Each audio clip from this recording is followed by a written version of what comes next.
Disclaimer. The information and education material contained herein is meant to promote the general understanding and dialogue of GANs processing. Such information is not meant or intended to serve as a substitute for a healthcare professional's clinical training, experience, or judgment. For patients and individuals, such information is not to be a substitute for professional medical, therapeutic, or healthcare advice or counseling. For medical issues or concerns, including decisions about medications and other treatments, readers, viewers, listeners should always consult their physician or, in serious cases, seek immediate assistance from emergency personnel. Prescription information, procedures, and use of medical devices information should be undertaken only by properly trained and certified medical personnel. We specifically disclaim any warranties, express or implied, including implied warranties of merchantability or fitness for a particular purpose.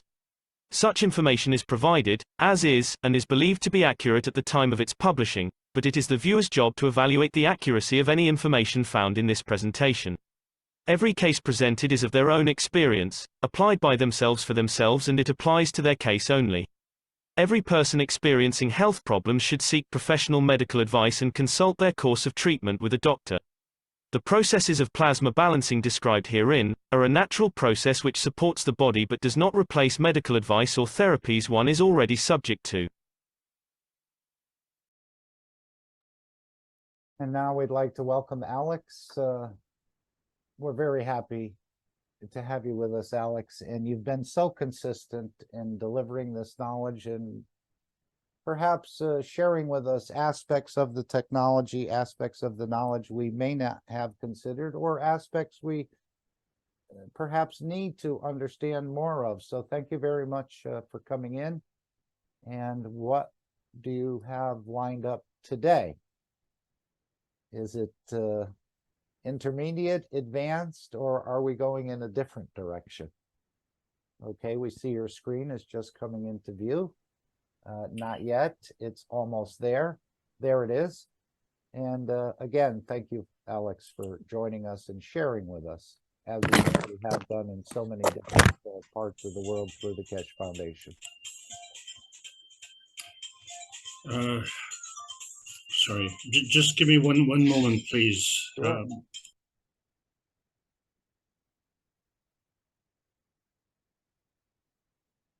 Problem. Alex is adjusting a couple of his settings, perhaps, or he may have had a phone call he had to take.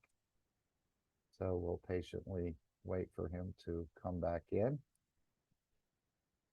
But it's just amazing that we can start to work through this very effective method of the energies of our souls, that we're huge field generators. We haven't realized, and I don't think we've even tapped into some of these fields we can create, because there's still tricks or aspects of it that we're not aware of.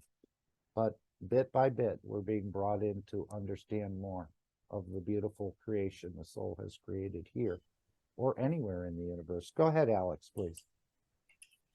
I'm very sorry. I had an important interruption. That's okay. We all do. Okay. Now we've got to get realigned here. Okay, I was asking you, is this going to be an intermediate, advanced, or super advanced teaching? I think it's going to be clumsy is what it is. That's okay. Okay. Okay, I'm gaining my composure. Yeah. Well, so no, we have to progress. We have to move forward. We are. We appreciate your help in helping us to understand more. Thank you very much. And thank you all for being here on this beautiful Sunday afternoon. Obviously, it's the North American teachings, but it involves all 6 continents. And I want to thank all the participants here who make this such a powerful meeting. And I also want to make a special dedication to Dr. Farzam Barapur. Thank him and his soul for all the work and contributions. And I'm sure that that is going to be going on an enhanced level.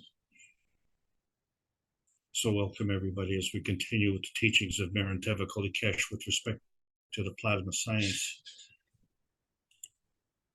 This is the Keshe Foundation Spaceship Institute Teachings on Plasma Science. We're in the advanced outer space session.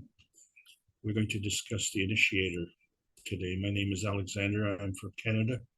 It is June the 11th, 2023.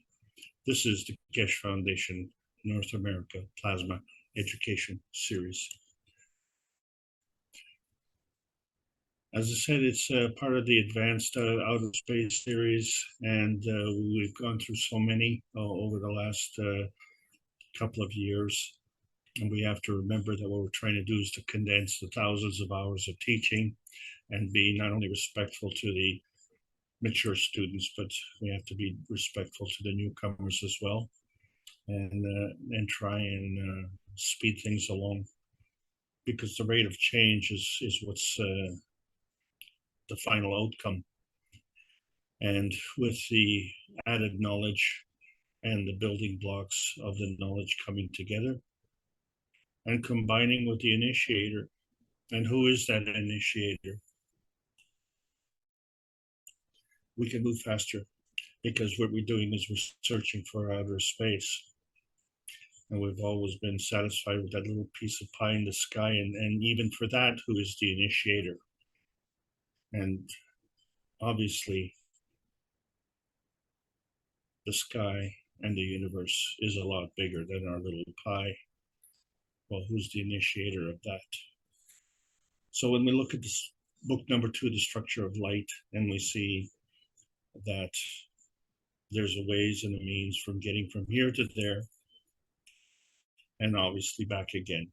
And so we need to understand this. So this is all part of the teachings, and now we understand what the difference is between heaven and hell. And so we understand that we are the artificials. We are the ones that paint the pretty pictures, and we are the ones that create the heaven. And so we all simply dream of simply irresistible bigger pies. And doesn't matter how big the pie, our piece is just a piece of that whole pie. And so when we look at the whole pie of the Earth space, we have to question, at some point, the Earth space was initiated. And how did the initiation of Earth space become a violation in Earth space? And so does that mean now that our alternative is to abandon ship? And so no, it's not. It's to right the ship. Because when we talk about the initiation of the Earth space, it's also part of the creation of the universe. And so we see that the universe was created from energy, that exists from energy. And this is outlined in the book number 1, The Universal Order of Creation of Matters. And as energy is always in motion, that means it has to combine with something. And in order to identify what it combines in, we have to have a charge. So energy is a charge in motion, and that's how we define it. But there are many different levels that we can combine with. And so right now we've been very simplistic in what we can do. And we kind of disregard that when we say that two forces come together, is it only two forces? And in simple terms, okay, well, let's say it's two forces. And if they come together, well, we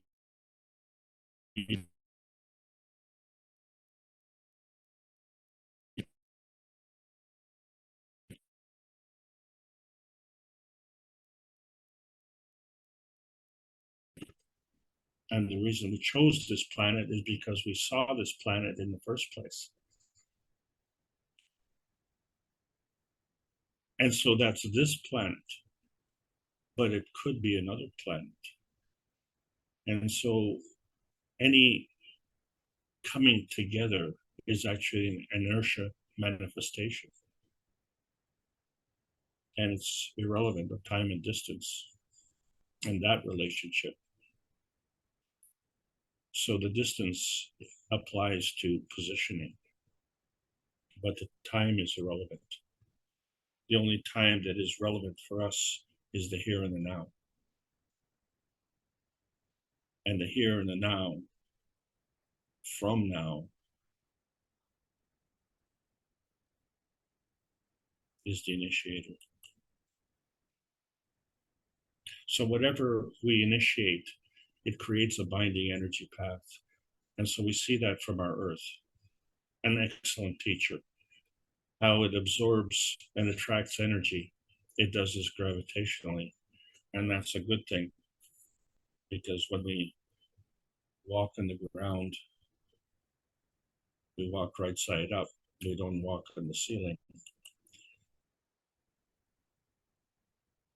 But we seem to fail to understand, despite the importance of binding this energy to facilitate the creation, we see that the binding of energy can be done at the expense of others.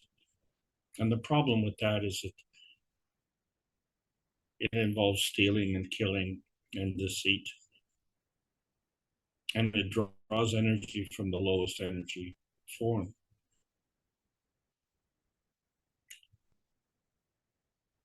And we don't always see the consequences. And so we get an opportunity to abuse. And why do we want to be abusers? And if there are no consequences, well, I guess. But there are consequences. What we're actually seeing is a delay in consequences. And so we interpret this delay as not having any consequences. And so quite literally, it kind of creates a special situation. And maybe it's a vacuum situation. So the question becomes, can we operate in the vacuum? So when we look at the Earth and how it operates and how it gives energy, where does that energy go? So we find that the energy is emitted through the forces of repulsion, magnetical forces, out, and it gives more out, and it continues to give out. When it continues to give, it can also receive. And so we find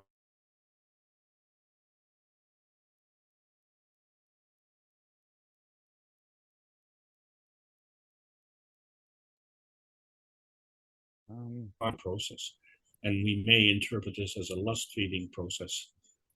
Either way, it's an inertia feeding.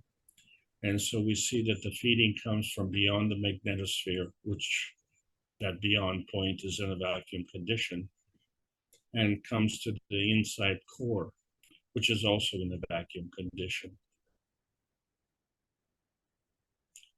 So clearly, our existence on the Earth space is not in a vacuum condition. The Earth space is in a vacuum of space. And that vacuum is beyond the magnetosphere and within the center of the core. But the biosphere range is in the gravitational state. And the biosphere range is differentiated. But the biosphere range is the crust around the magma, which is in the non-differentiated range. And so there's a relationship there. And we occupy this biosphere range. So therefore, we are not operating in the vacuum. We are operating within the biosphere range within the Earth space. So therefore, our relationship has to take into consideration the Earth space.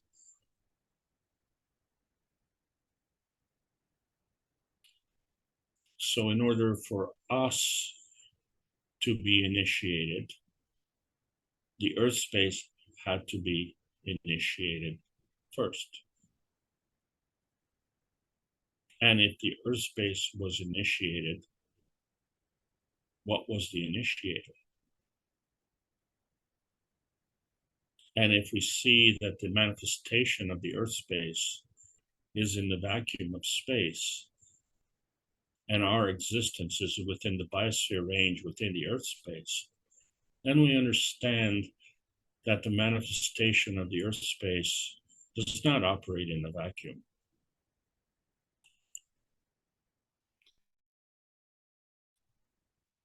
So if we understand the basic plasma feeding rule, we see that there's a natural creation where the higher strength feeds the lower strength. And then, of course, the lower strength being the physicality becomes a manifestation of decay. And then there's an intermediate state, which has a very stable catalytic-like reaction that it can give and take energy. And that catalytic reactor is our sun. It gives unconditionally, but it's in a higher energy state. And so it gives to the Earth space and it gives to the man space. But how can it give and not receive? It has to receive in order to maintain its balanced Maggrav condition. The difference, of course, is it's operating in a higher energy level. And so this predicates the sequence orders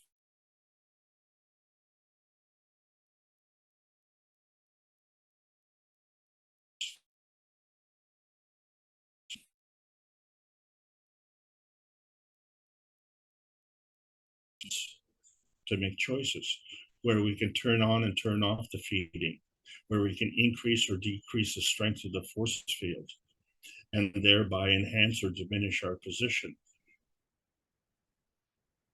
And when we say enhance or diminish our position, it means to change our position, and that the position is determined by the higher or weaker strength of the force field.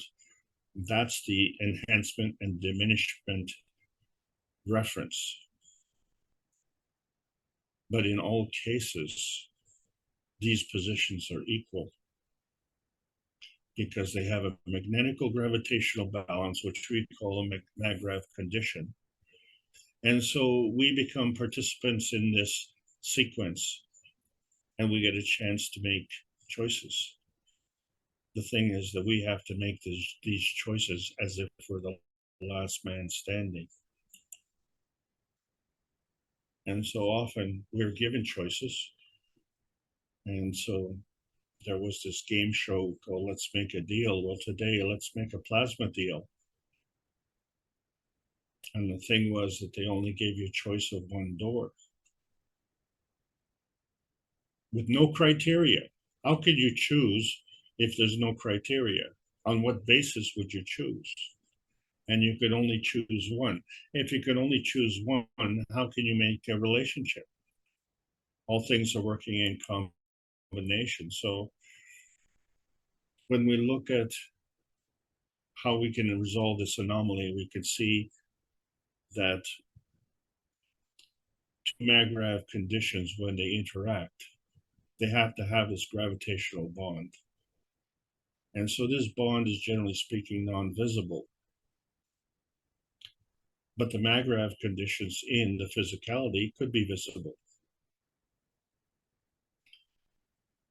But in the plasma science, the Maggrav condition can also be non-visible.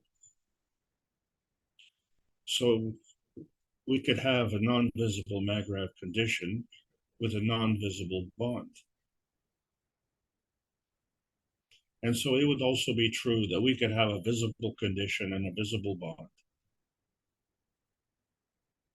But then there's another option, and that is we could have a visible condition and a non-visible bond. So that may be confusing. So let's make sure that we understand that the gravitational condition is the bond, and that results.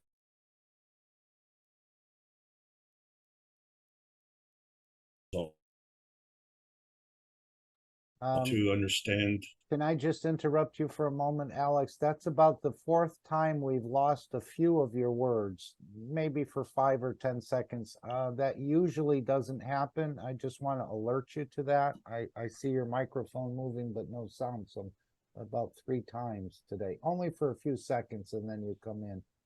I don't know if there's anything we can do to, or it's just a delay or something in the system. Not sure. Okay, just advising. One of the problems, so now let me just try something here. Oh, and I can't do much about it on this No end.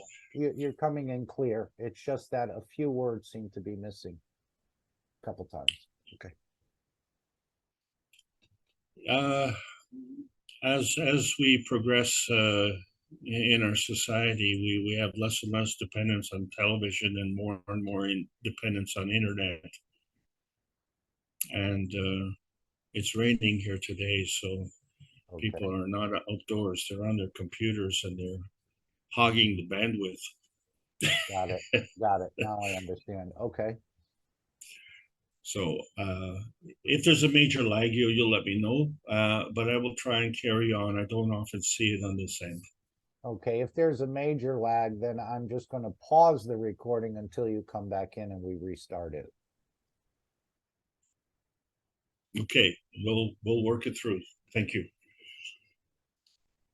So we're talking about this Plasmagen travel agency, which is us, of course. And we went through this travel agency, but like, where is it? We know that we did travel because we were born to Earth. We don't know how, or we don't care to know how, which is okay. But we were born for a reason, and most of us don't know why. Problem is, we don't care to know why. And the most important thing is, if we want to travel to Mars, we don't know how to do that. We don't know why we would go there, and we don't care. But the thing is, we've already made a decision before we have to make this decision, because we were born to Earth and not born to Mars. And so all of the lag that we have has to do with insults. And so we don't want to get into commentary because we don't want to insult people. We can't insult ignorance anyway. But we can certainly insult the soul. And the way we do that is to discredit it, ignore it. And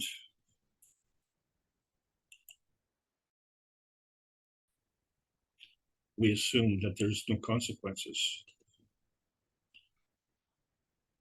But there's a special kind of revenge of the soul. And so when we look at the origin of the universe as outlined in book number 3, there has to be an initiator, and there's a creation, and there's a sequence. And so this transition from one to the other is part of what we call a nuclear creation. And on a plasmatic level, it involves carbogen. And so in the physical sciences, we have to understand that there are isotopes. And so as organic beings, we are carbon-based. But we find the connection in the universe is through an isotope of carbon-14. And that carbon-14 interacts with our environment, which we've identified as Earth space. And so before we can do this, we have to have this carbogen. And so that becomes a kind of a sequence.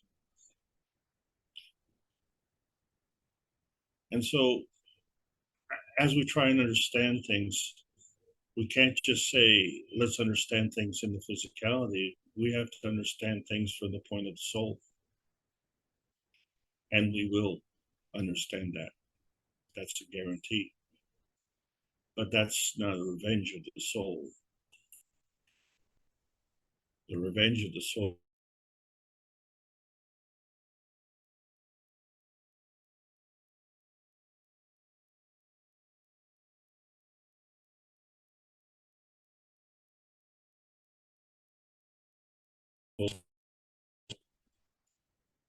and if we say the macro and the micro are the same, so if we go to the tiniest bodies that we can see, and when we look at somatidian biology through a somatoscope, which in this picture has only 30,000 times the magnification, like an X-ray, we can see right through.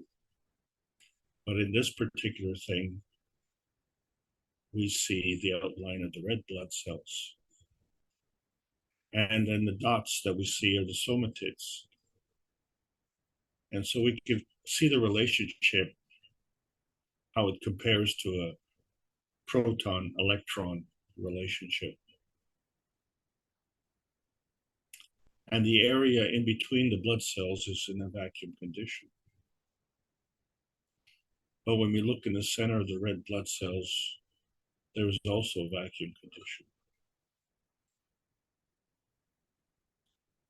And yet, what we do know from the somatoscope is that the somatids are produced from within the red blood cells.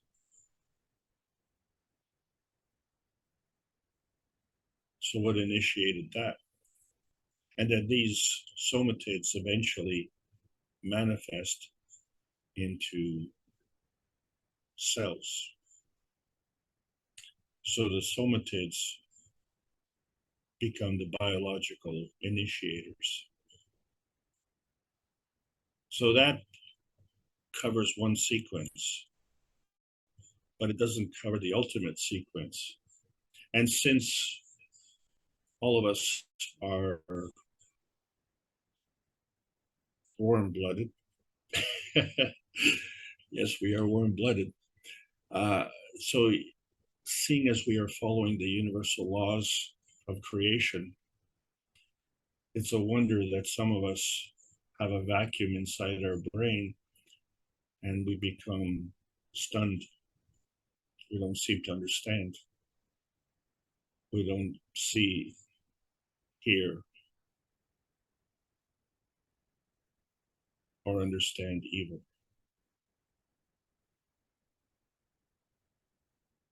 We don't understand the relationship. And we don't understand what is in the back.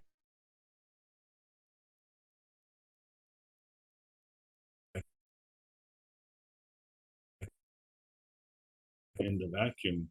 But is it operating in a vacuum? Well, we could say for some people, yes. But the truth is that we have emissions along the X and Y axis, and we have absorptions along the Z axis, which is the plasmatic transcendence of the energy, and it's coming through that brain. And so now we realize, well, wait a second, if we want to open up the doors to our brain, we can't just open up one. We have to open up two, at least. And in order to choose which door to open, we have to have some kind of basis of a relationship. So we have the magnetical gravitational relationship and a transmutation to a maggrav condition.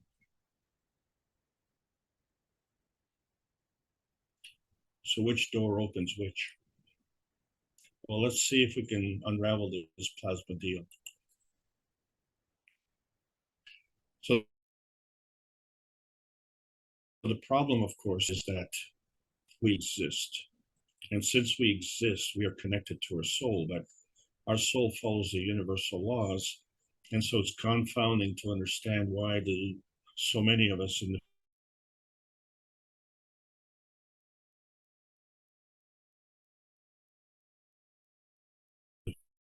universally, thou shalt not kill. So that becomes the universal law. And anything violating that would have to be the man-made law.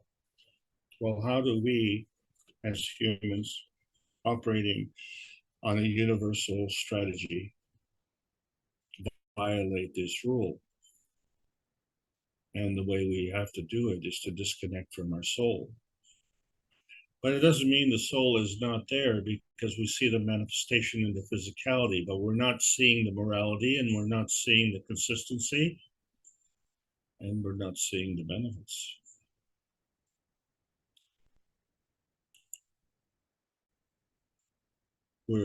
We've supplanted the energy from the universe with money. And so the money becomes our motivator. And so we could say that the initiator for all our problems is the money. And so it causes hate, but hate is unreal. It's a mirage. We say hate is the opposite of love, but there's no such thing as hate. There's only a lack of love. You can either give it or not give it. And just like energy,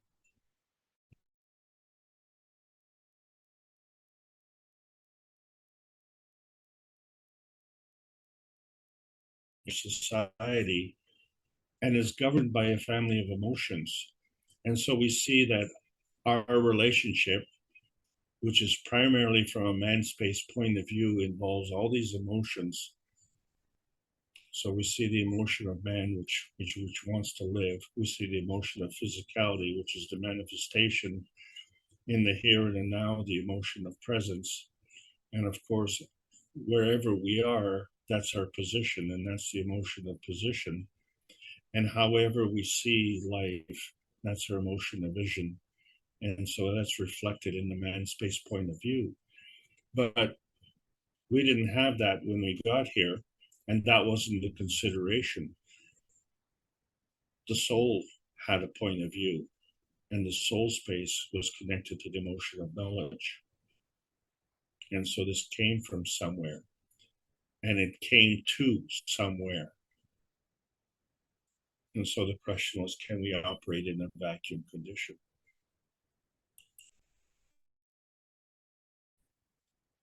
Well, when we look at the vacuum condition, we see that the vacuum is full of energy and motion.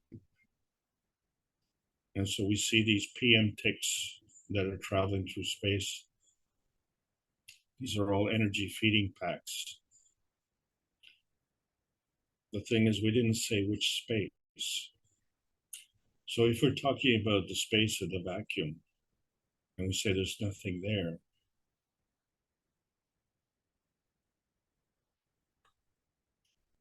this is how we transcend the various reality dimensions through this space between the here and the there. So this emotional knowledge has to transcend somehow. And so that transcending dimension is in a vacuum. And it travels as a feeding pack.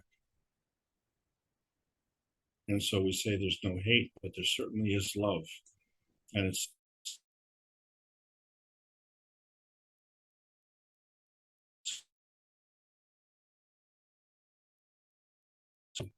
so in that regard, the distance doesn't matter. But which direction does it go? And so we find that that's a two-way street. And if it's going somewhere, that's magnetical. So whatever it is that's going has to be stable. So we find that the energy pack itself is gravitationally stable.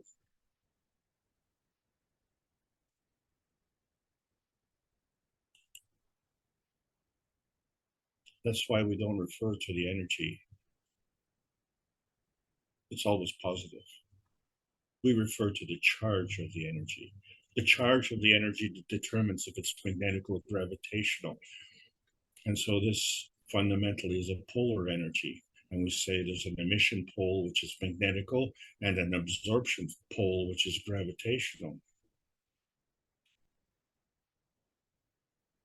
But if the magnetical is going out through both poles, then the absorption pole has to facilitate the absorption of magnetical energies.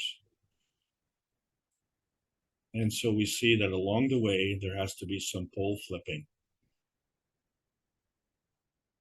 And so the different field strengths are affected through the rotation, speed of rotation, which affects your strength and determines their direction. So these are fundamental principles of the give and take of energy.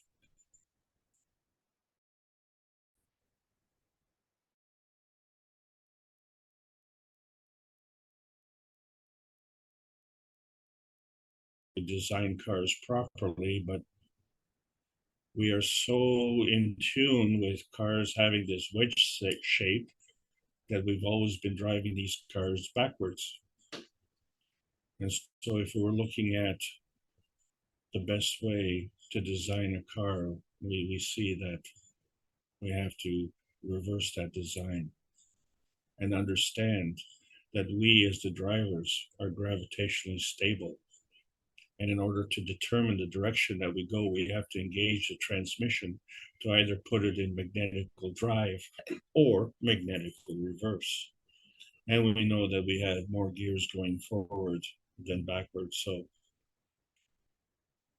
it seems to be a very natural thing the way we've designed the cars. The only problem is we're very limited in the way they go. So we're only talking about really one dimension. So we can make some choices. And as the last man standing, let's make a plasma deal. But now we understand that we have to choose at least 2 doors. And 2 of those doors have to be magnetical. And so if we look at the design of the car and we see the gravitational driver controlling, then we change the gears in our transmission to decide which magnetical direction to go.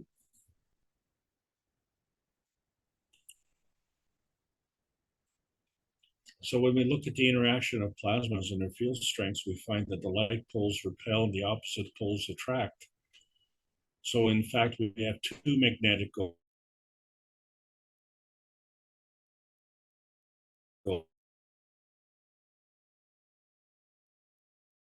complex, but it's not really.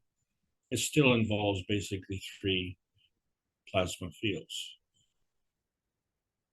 So when we're looking at the rules of engagement, we have to understand that we have to take not only into account what we create, but also what we created from. In other words, what was it that initiated that creation? So when we look at this interaction of plasmas, we see that when we look at the one creation, the repulsion of the forces coming out of the magnetical North Pole, the like forces would repel and they create a vacuum. But then when they come back and they're gravitationally in, there's another vacuum. But if the magnetical forces are coming in to the South Pole and the South Pole is emitting, albeit a weaker magnetical force field, what's happening there? Well, this is only taking into account one field, isn't it? And it's not taking into account the initiator.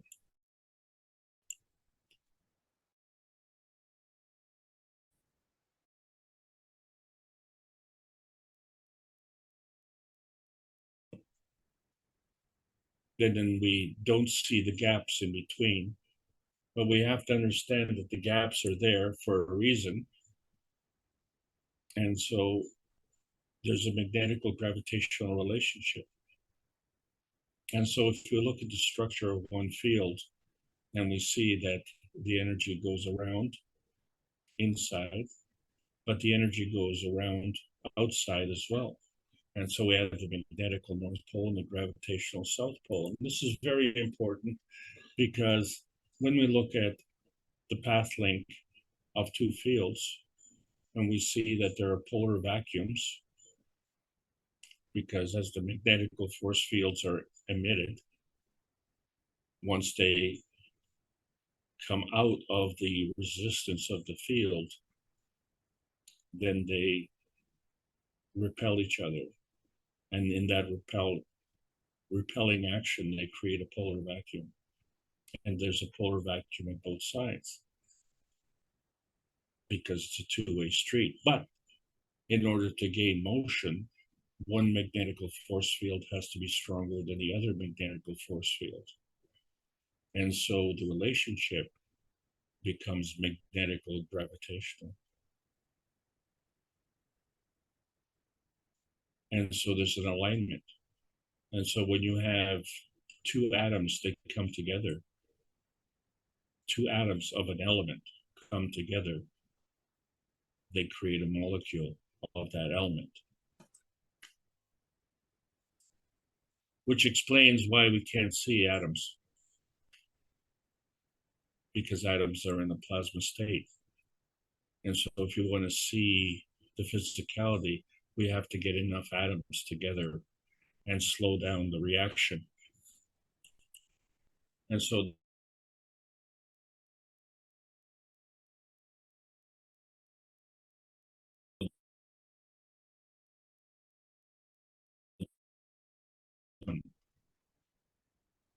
the intermediate connection is discounted. All we look at is the magnetical emission pole, the gravitational absorption pole.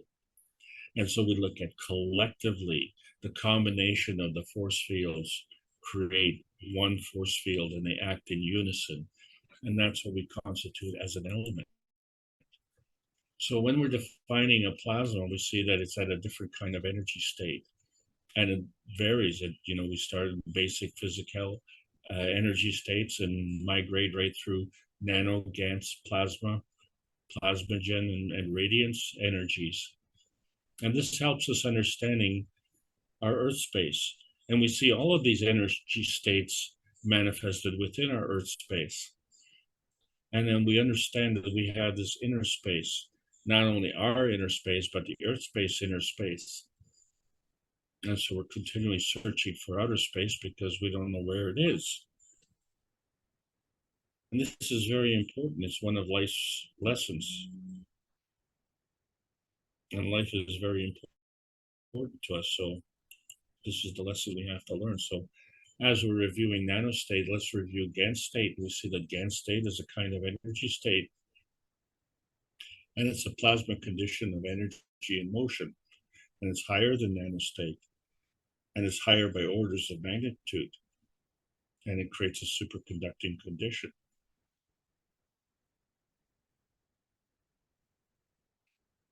And it's at room temperature. And it's an earthbound plasmatic state. But we can see the GANS.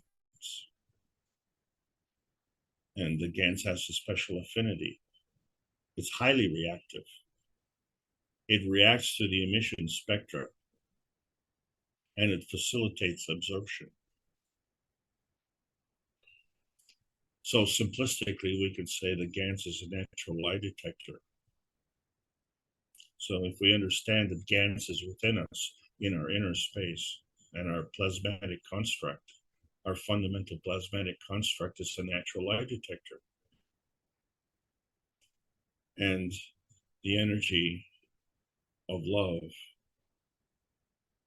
is transmitted through the GANS. So the GANS becomes a natural love detector as well. Well, lying and love are communications. And so we find that GANS is a natural communicator. And it does this at superconducting speed.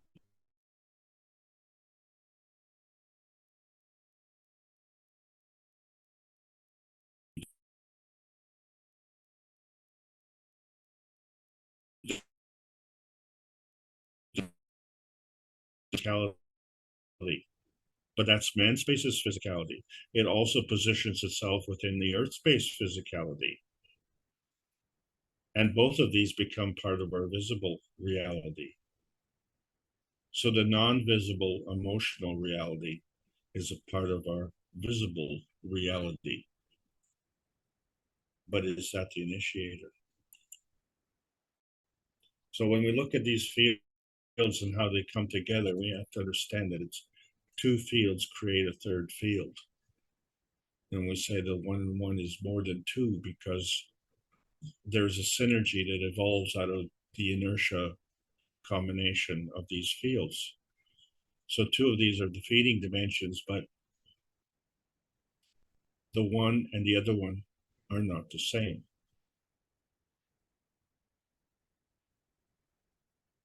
And so what does that mean? Going back to the way the fields come together, it means that not all atoms are the same. And it means that not all atoms of the same element are the same. Because the conditions are ever changing. So we could say that one atom of copper and another atom of copper comes together to create a copper wire. But we can also say that the one atom of copper is not the same as the other atom of copper because we're working in this field, and that field is the Earth space. And then there's another field, and that's our man space. And so the truth of the matter is that this feedback dimension has to take into account the observer, who's none of those 3 dimensions. And we've been saying that we, as man space, are the observer. But we have to take into account that the Earth space is an observer as well. Because the copper is an element of the Earth.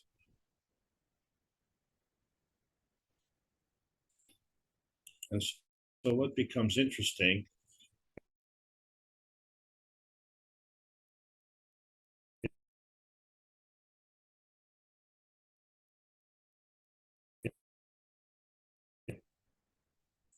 and so it works in combination. And interestingly, it has an affinity for our muscles. And then when we look at zinc, and in the GAN state, it comes as a zinc oxide and affects our mood. And then as a carbon, it becomes a carbon dioxide and it affects our health. So all of these ganses can be oxidized. But ganses can also not be oxidized. So we see a CH3 gans, which is representative of iron, and obviously affects the blood. And so these are the popular ganses that we've talked about. But in effect, when we're making the cups of life, this is what we're focusing on, because we want to affect this emotional strength, because the emotional strength connects our soul and our physicality, doesn't it? And so when we look at the conversion, we see that we can take an isotope of carbon, and because of the higher strength, which is determined by the mass, so we could take the carbon-16 and the carbon-14, which are in a plasmatic condition and of a higher strength, and they feed the lowest strength, becomes carbon-12, of which we are part of on this planet. But obviously, when we made the cups of life, we were able to create ganses. And so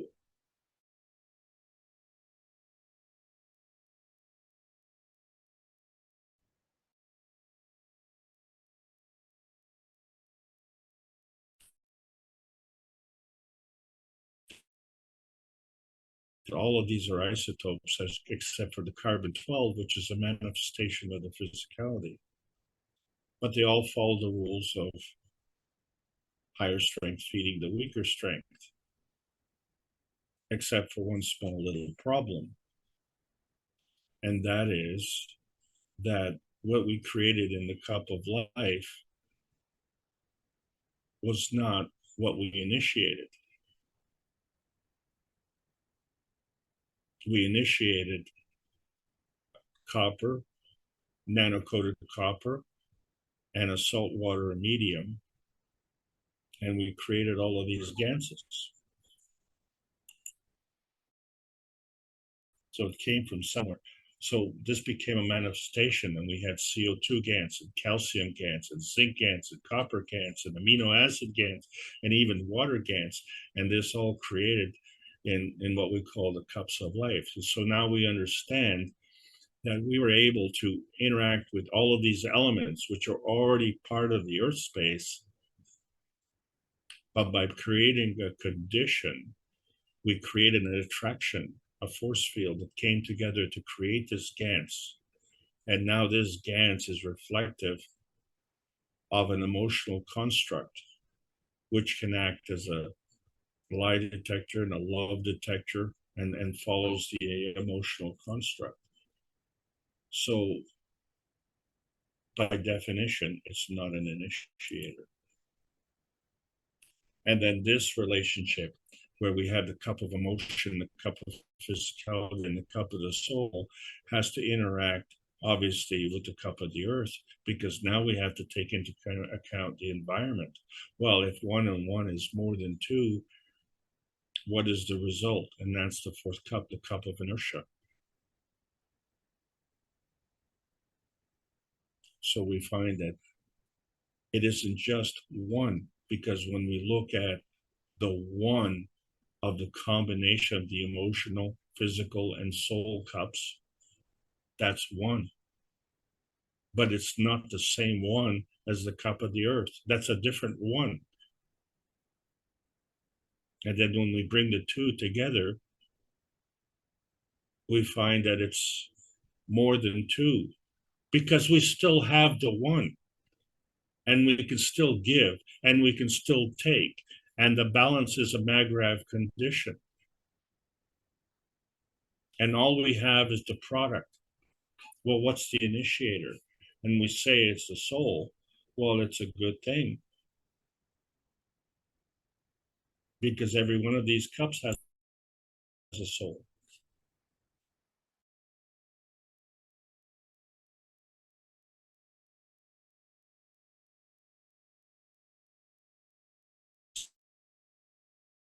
And we see this whole, and we can see right through that also.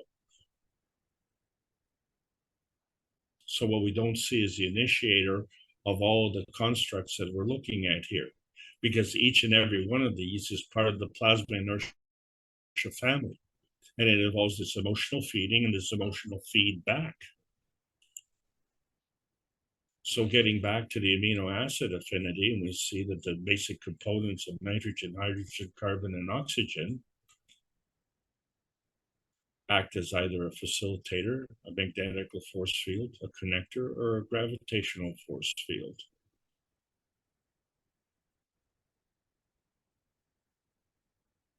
The carbon, however, is not in a gaseous state. It's only in a gaseous state when it is carbogen.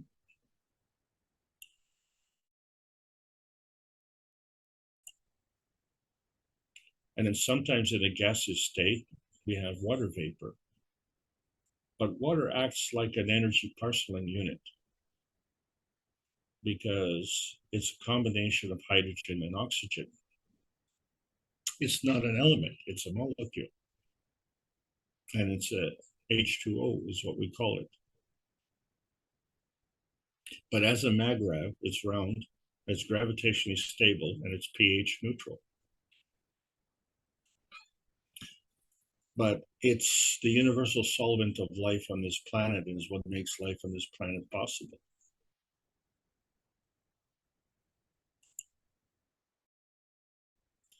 And what happens to the water, and we've discussed this many times, is that when it comes in contact with something, the hydrogen gets sheared off. And as we say, the energy is positive. So at this point in time, we don't know where it's going. And for the purpose of the discussion, what we find is now we have a positive hydrogen and a negative hydroxyl, which includes the hydrogen and oxygen atom.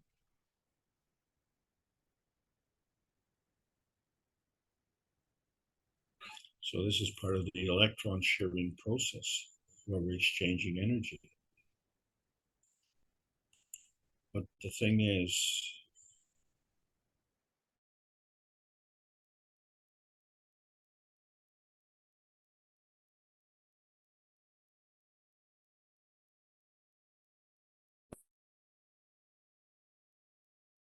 water medium.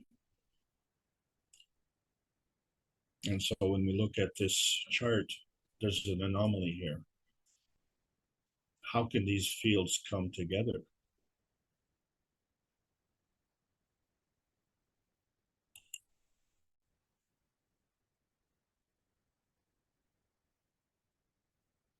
We resolve the anomaly by reorienting the gravitational and magnetical position.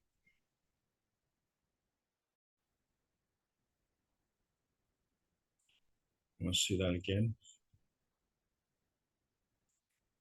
A higher strength feeds the lower strength. The higher strength is gravitational.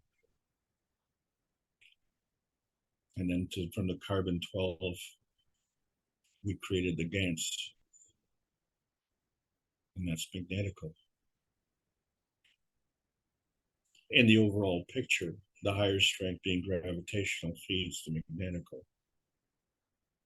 But individually, there has to be some kind of gravitational stability.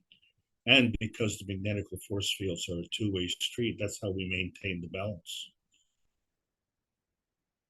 And so when we look at water and we see that the hydrogen has an atomic number of 1 and oxygen has an atomic number of 8, and we see that the water is acidic and the oxygen is alkaline, and we see that in our GANs production, it's always in combination. So it's never an element. It's an element in combination with either oxygen or hydrogen. And so factually, we can actually create a GANs of any element. And so if we take this periodic table of elements and we look at the combination of fields forces, then we could see any element with the hydrogen can become a GANs, and any element with the oxygen can become a GANs. All of these elements are on the Earth space, and we are part of Earth space. And we are made up of GANs.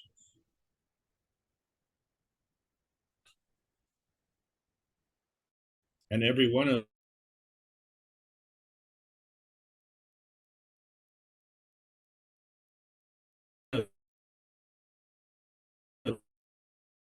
that all of these elements are within our body,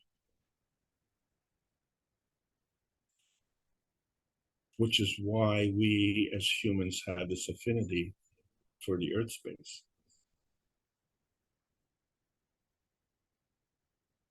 And when we were created, we find that within our cells, these amino acids form fatty acids. And when these fatty acids are joined at the head, then we create a magnetic condition where we have hydrophilic heads and hydrophobic tails.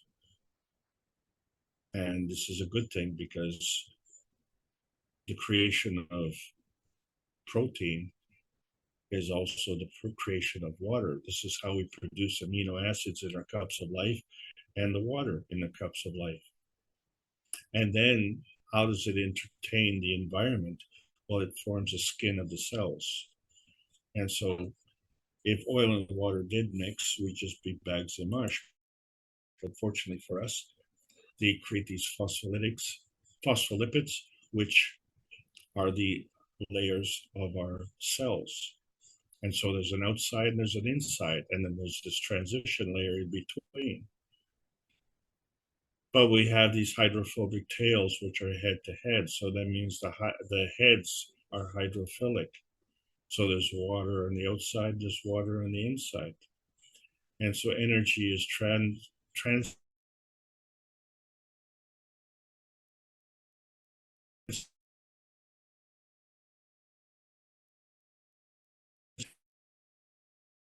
And so there's always an affinity in a certain direction. So the first question is, which determines the direction of energy flow? And then seeing as these energies are always, working together, how come the gravitational fields in the center don't repel each other?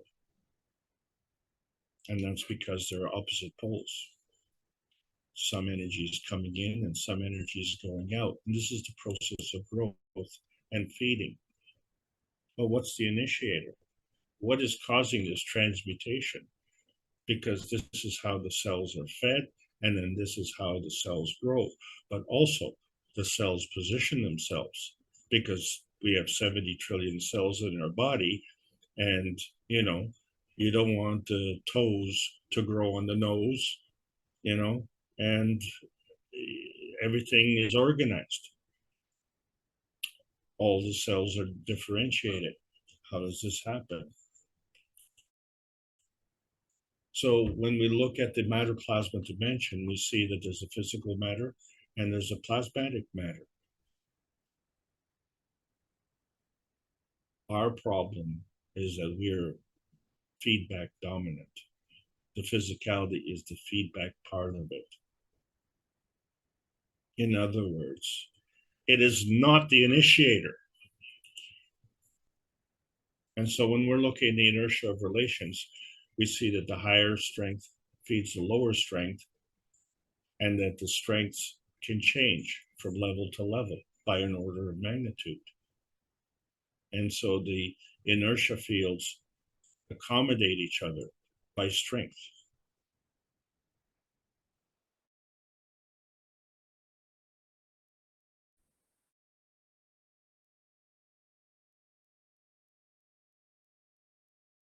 And this Earth space, so we see that Earth space is a kind of energy state, but it's gravitationally stable. And the inner space, which created the Earth space, is also gravitationally stable. And the inner space that created man space is gravitationally stable. And as man space, we are part of the Earth space within the Earth space.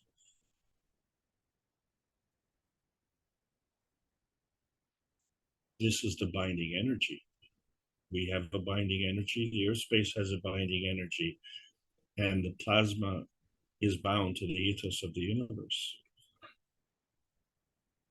Can that work in a vacuum condition? So we see that any manifestation is when two fields come together, and they can be non-tangible or tangible, or non-visible or visible. So they can either be in a plasmatic reality or a physical reality. So even the emotion of presence is a form artifact of energy in motion at that manifestation point. So I think we could say that the manifestation point does not function in a vacuum condition. And as we see with transmogrification, that means to convert or metamorph or transfigure, transform or transmute. It means to change things into a different thing. And it just suggests a preposterous metamorphosis. So if you didn't know any better, would you look at a pumpkin seed and understand that it can grow into a pumpkin? And so the pumpkin seed becomes the initiator of the pumpkin. Well, what's the initiator to germinate the pumpkin seed? And how far back do you go?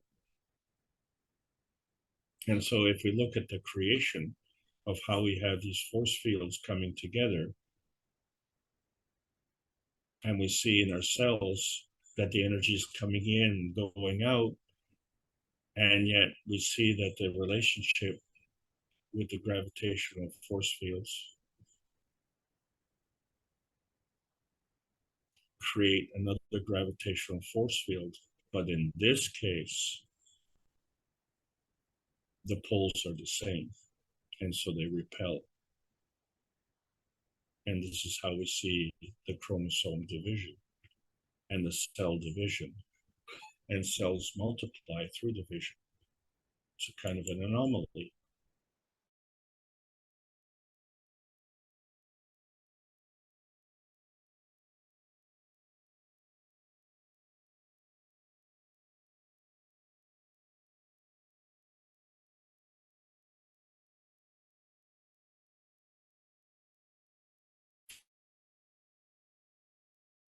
So depends on the point of view of the initiator. So our initiator is through our RNA. That's sharing the adaptation of the universal energies, which we've already said is the energy of love. And so that becomes the feeding radiance to our inner space spectrum. So the energy of love is the initiator there.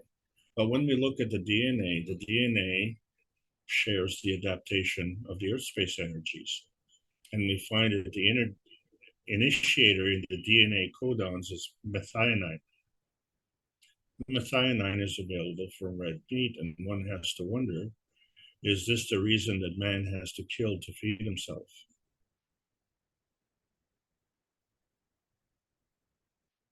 And so the other reason that I bring this thing up here is because we look at the DNA and we see that there are many, many possible combinations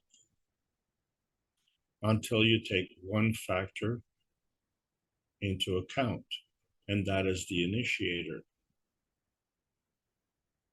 Once that initiator is in place, the rest have to follow.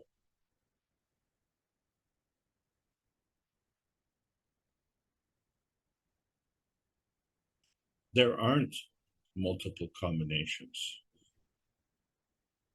The initiator determines the man space. The flavor of the man space is determined by the initiator, the RNA. And the RNA is never the same, which is why we have almost 8 billion individuals on this planet. We're all created the same way, but we don't come through the same fields. So whatever fields that we're passing, this is a unique journey. And so that affects your radiance, and that affects your spectrum. And so the RNA initiator reflects your feeding spectrum. The DNA initiator reflects the feedback spectrum. And that feedback spectrum comes from the environment, unless there's an alteration. And so we see the relationship between acidic and alkaline affecting our health. So there's a MAGRAV condition for the DNA that is ideal. And interestingly enough, we call the pH the potentiation of hydrogen. And since we're made of GANs, what it means really, are we oxygen dominant or are we hydrogen dominant? And so when we're oxygen dominant, we're alkaline, and when we're hydrogen dominant, we're acidic. And since we depend on respiration, which involves oxygen, the more acidic we become, the less aerobic we become. And in fact, we become more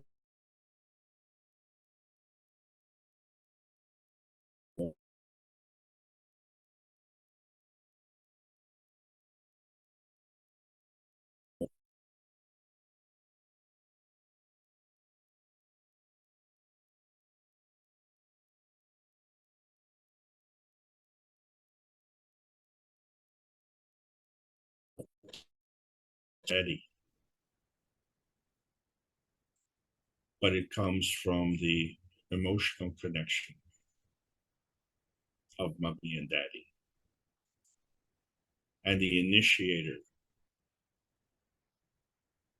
But this initiator has to take into account the initiator of the soul of the earth.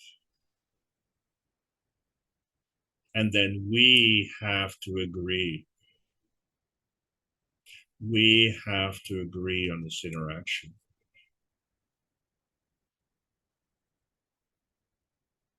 And this is all done on the soul level. And once this agreement is in place, that creates the initiator seed. And that seed creates our man space. So when we look at the soul of the inertia, it's a product of the interaction of the inertia of the soul of man space and the inertia of the soul of earth space, plus the inertia of the soul of the humanity family. But not only, because we are also part of the sun space, and we're not in Mars space, are we? We're in Earth space. So when we look at this creation of plasma, we see that it has to be gravitationally stable, and it has to take other things into account. And so when you look at the creation of life, you see that it's a two-way street. So the creation of the plasma is like a structure within the structure. And as organic beings, that's representative of our structure. When we look at the earth, it's as an inorganic being, which means it's silicon-based. But we define the elements on the earth space represented within the elements of man space as well. And so the way these elements are combined is in a GAN state.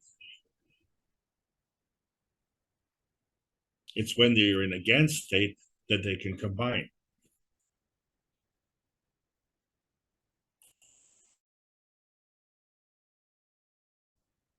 And so when we look at the 1 and 1 is more than 2, those are the 3 dimensions. And we see the plasma structure has to be gravitationally stable. And at that point, you have to have a crossover point to maintain that stability, because the magnetical emission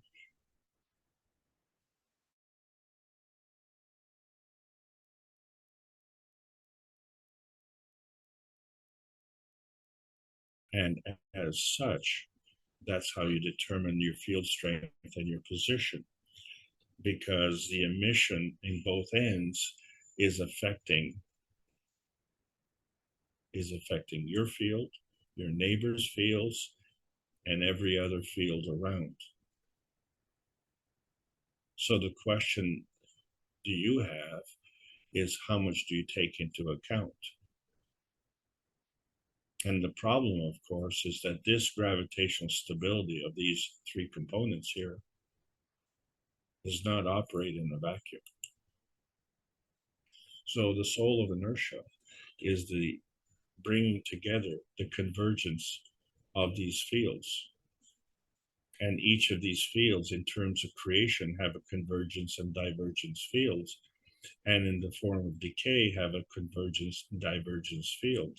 But the coming together, the conversion into an inertia field, is gravitationally stable.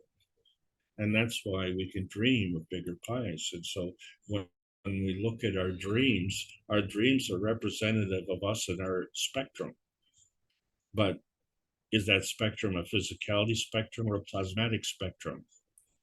Well, they're one and the same, except they're at a different field strength and different energy state. And so there's a bond between these two, because there's always a plasmatic spectrum. Always. And sometimes there's a physicality spectrum. So the reality dimension is this gravitationally stable dimension that each of us has. And because we come in all different flavors, for the sake of the covalent bond dimension connection, let's just call that the vanilla radiance, and say that is how we maintain the plasmatic balance between the plasmatic spectrum and the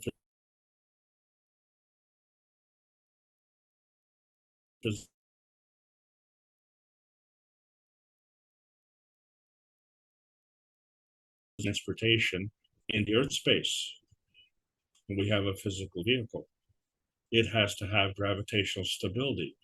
So the magnetical stability can be in all directions. That's why they're round or triangular. They're regardless. It's omnidirectional. And when you look at outer space travel, you find that there has to be a gravitational stability within the structure.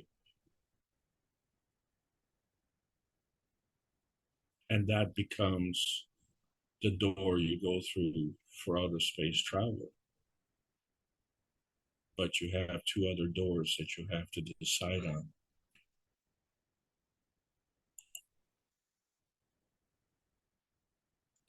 So we have already made that decision with respect to the soul-earth relations, because this outer space travel involved the soul of the sun, the soul of the man, and the soul of the earth. This is your Holy Trinity. And our inner space, when you look at the soul of our body, took into account the soul of the earth body as well, because we're within the earth space, and we manifested into this physicality, into the physicality of the earth body. We had to take that into account. Otherwise, we would have been on some other body.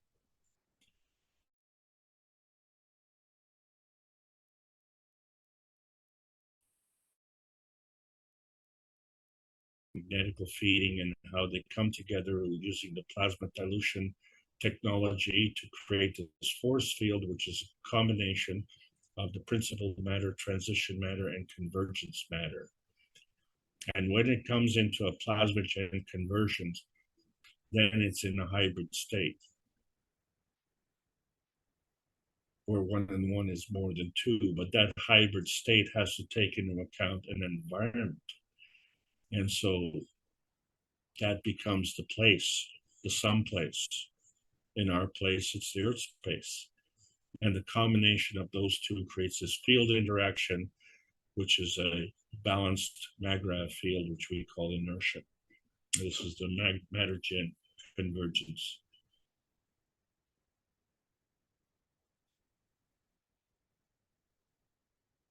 So we could say that the PM ticks are the initiator. And so we've created something. We have natural creation and we have natural decay.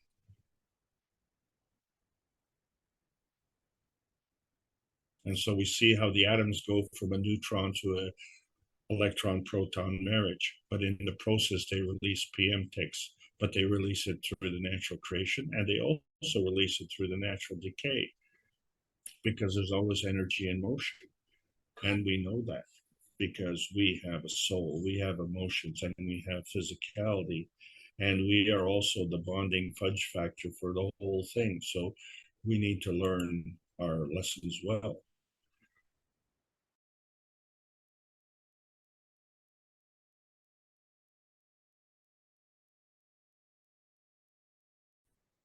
How the matter, antimatter, and the dark matter breaks down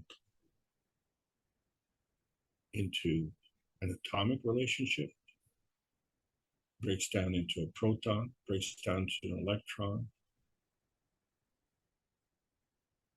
and how it dynamically moves. So it only stands to reason that when we look at this Earth space, we see that there's a scientific responsibility and a spiritual responsibility. And these two fields have got to come together, and they're each of one field, but they're not the same field.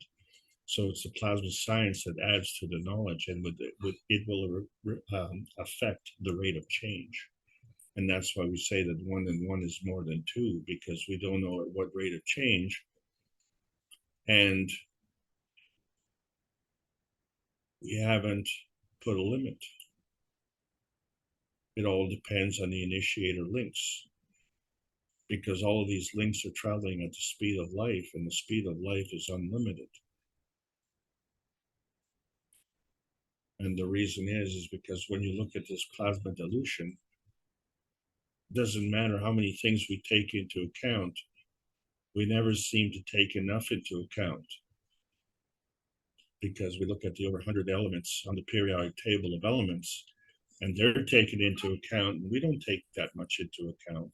But the Earth space is created from all of the elements. Or shall we say the elements are created, all of the elements are created from the Earth space. And we have enjoined that. So we are part of that same plasma dilution process. The difference is one is inorganic and one is organic. But the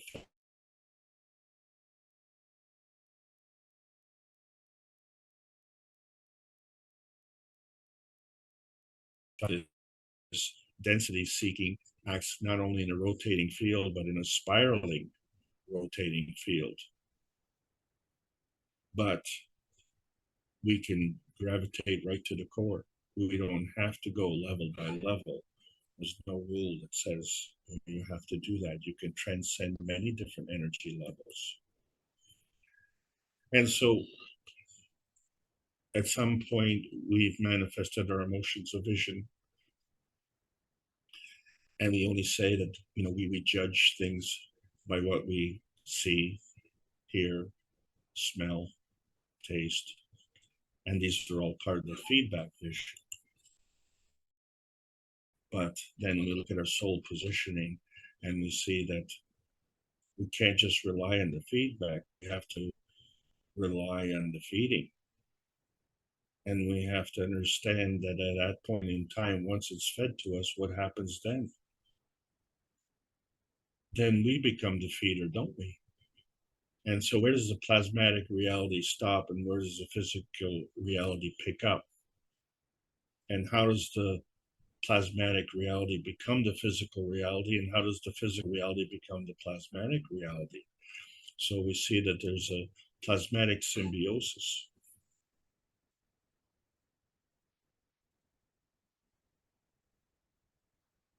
Now the question becomes, what's the initiator?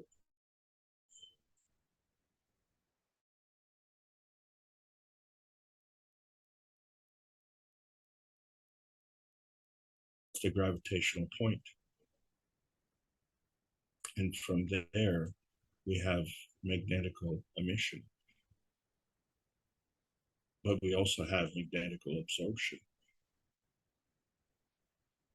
And this is how we create the 3 dimensions, the X, Y, and Z axis.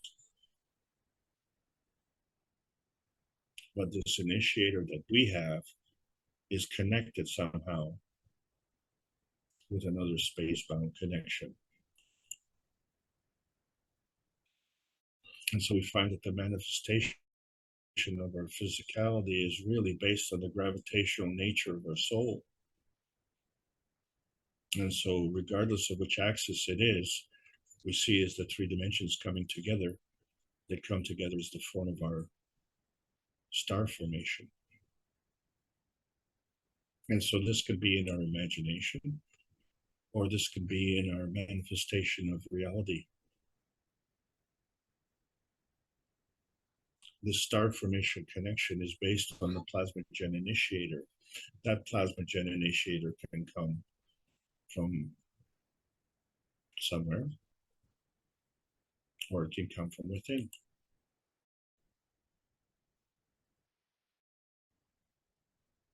But then when you find the connection is carbon-14. And so now we've made the connection and we've resolved the problem with the initiator.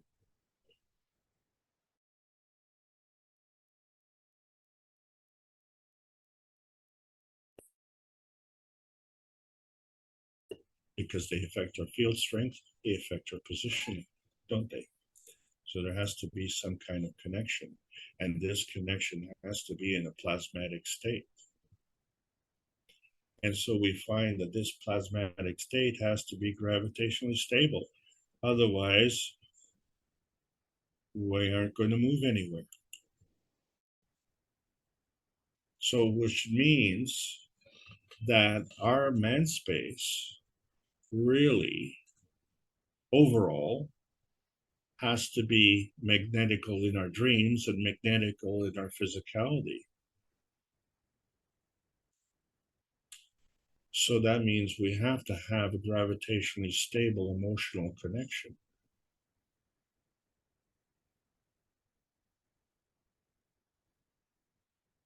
So we understand the position of the nanostate and the gas state. But that doesn't explain the rest of the plasma science. That only gives you a relationship. And that only gives you the basics. And now we have a better understanding of what skills we have to learn. Because this position is within the Earth space, and we want to take this position to another place. But we don't know enough about this position to begin with. So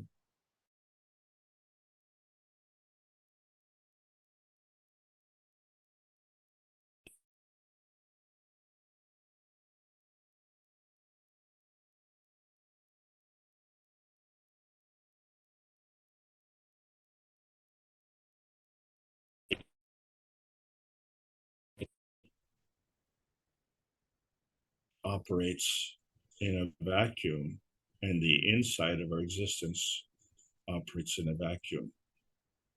But we don't operate in a vacuum. We operate in a gravitationally stable inner space.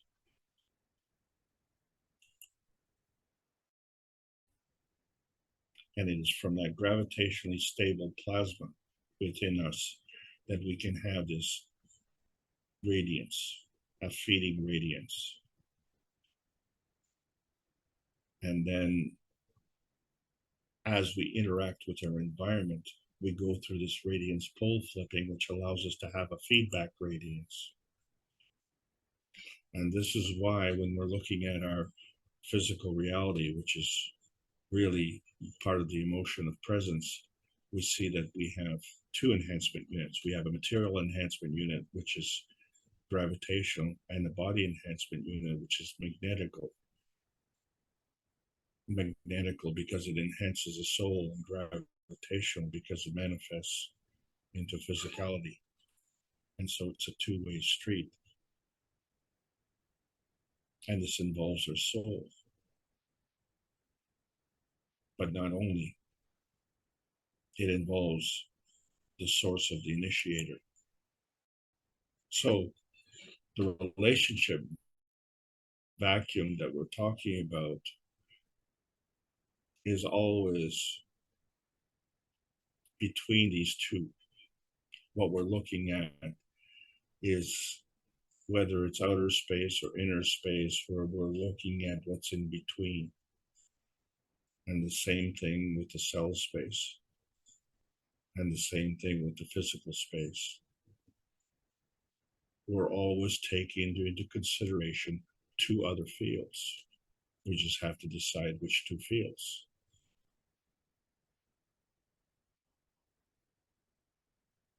And so we don't say which field you're deciding. We just say, well, pick door number 1, door number 2, or door number 3. But now you have to pick 2 of the 3. Because whichever 2 you pick, that'll manifest your third.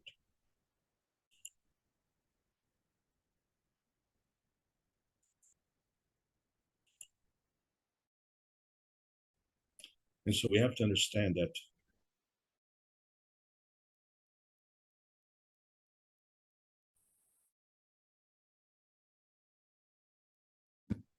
they have this diversity, all the elements of the periodic table of elements. The vertical souls, we have tremendous biodiversity there. Horizontal souls, tremendous biodiversity. And of course, the souls of humanity. We're all part of humanity, but we have a diversity there as well. So what we really have to focus on is the soul families as part of the Earth space. But not only, because our emotional field is bound to this Earth space. And this is all part of the natural creation and natural decay. We just have to figure out which way we're going. And so when we look at the manifestation of physicality, we'll call that materialization or dematerialization. And if we're staying on the Earth space, then we only have to go from here to there, as in, say, going from New York to Paris. But we could go to some other space, couldn't we? And so from wherever we're going, we have to be gravitationally stable. And there always has to be a relationship. And so what that means is from that position of gravitationally stable, we can dematerialize. And then wherever we're going, we can rematerialize. And the way that we do this is through polar flipping. But by changing the field,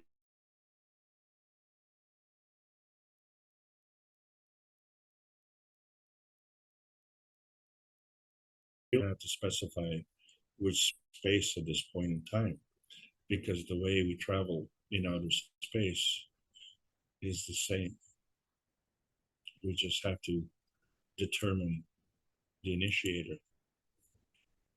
So we find that the pursuit of happiness is actually a launch field failure, because man has never launched a rocket into outer space, because the factor has been morality, and morality is not a vacuum condition. There are outer space rules, and they overruled the inner space and the Earth space. So if we want to travel in outer space, we have to take morality into account. And so that becomes the radiance initiator. That becomes the universal law. And you can follow that very easily, because you are the radiant emitter. You are the ray emitter. That's part of the radiant you. And you will absorb what you are. So that becomes the ray absorber. And the radiant you becomes what you give your time and attention to. And what you give your time and attention to affects your initiation. And from there becomes the radiance initiator. So you have actually manifested from a point of initiation. And you've already made a decision at that point. And that proof of concept is that you had a preference and sentimentality for Earth space, not Mars space. And you were born from that radiance, and you were born using an outer space system. That's how you traveled here. But you were born into the inner space of Earth space and the inner space of man space, and the relationship between the two. And that combination was simply irresistible, because we all assumed that we were coming to heaven. And so we find that how we travel this plasma highway, as we travel through outer space, we find that the outer space itself is not a place. It's a relationship between you and your radiance. Outer space is a method of energy transfer, and we know that energy is always in motion. So this plasma highway goes through various different energy levels, and we can transcend these different energy levels, or we can go across these energy levels and transmit, or we could just look at the whole transmutation process and take this construct and move it to another. Find that carbon-14 is a connector, and that's what transcends the limitations of nuclear science, because that takes into consideration the ethos of the universe. And since life wants to learn and life is always growing, morality, compassion, and courage have to be taken into account, because this is part of the creation and the radiance creation, which comes from the initiator. So traveling down the plasma highway, we can transport ourselves on Earth space, or we can transmute in outer space. The connection is the emotion of love, but that's not an element. It's not on the periodic table of elements. This connection is an energy pack, and we are part of that energy pack. And so love is not an emotion, it's an energy in motion, and it is simply irresistible in the speed limit. Well, the speed limit is unlimited because the initiator is the dynamic soul. Well, which soul? Well, all of them are the initiators equally. Soul of the creator, soul of the earth, soul of the family of humanity, soul of the man, soul of the body, soul of the cells, and they all give you this simply irresistible lust for life. Life wants to live. And in order to promote that, we as plasma scientists have a science which meets the soul of man for peace. Peace brings all of the elements together. And we see the results because we have other visitors who want to come here and they couldn't do this before. We wonder what reality dimension did they come from and what kind of dreams did they have? And do we have to worry? Are they wolves or are they Trojans and horses? So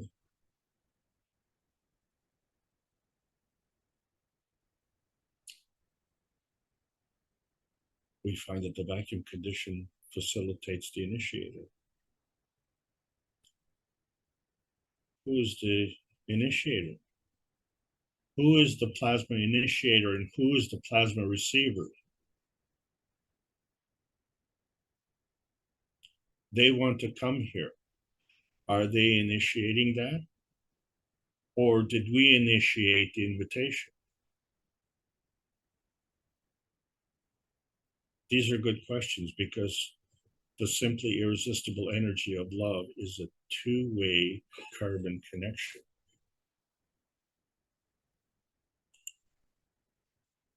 And so if we want to cross this peace bridge, it has to come through our inner space. This is who we are. We are magnetically stable.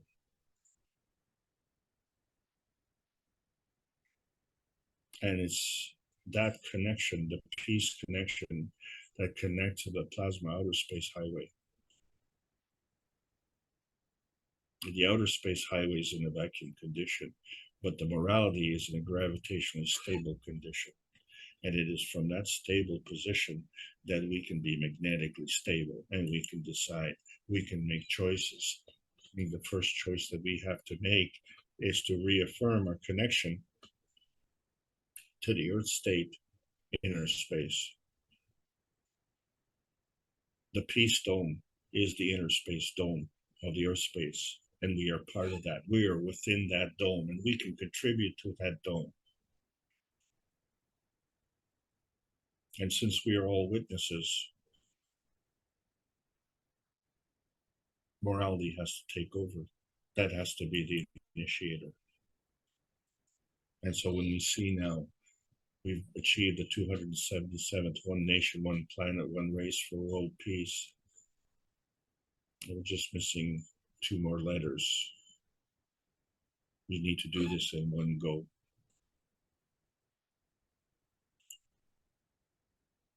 This is the first anniversary of the post-June 6, 2022 era of making choices. We now see how we can go from our outer space to our earth space via our inner space and back and forth.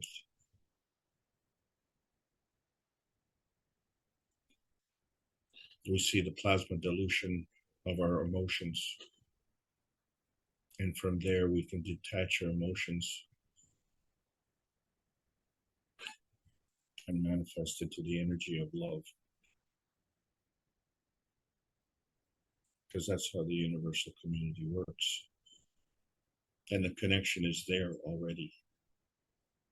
Carbon-14 connection is there already.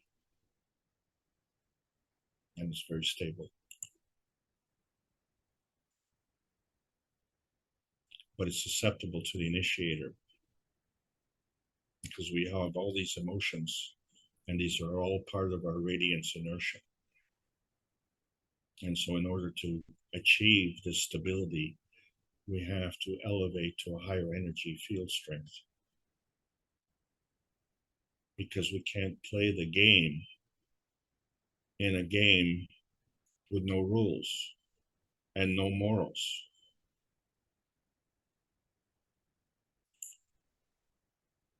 So the manifestation represents the fullness of vacuum transmutation,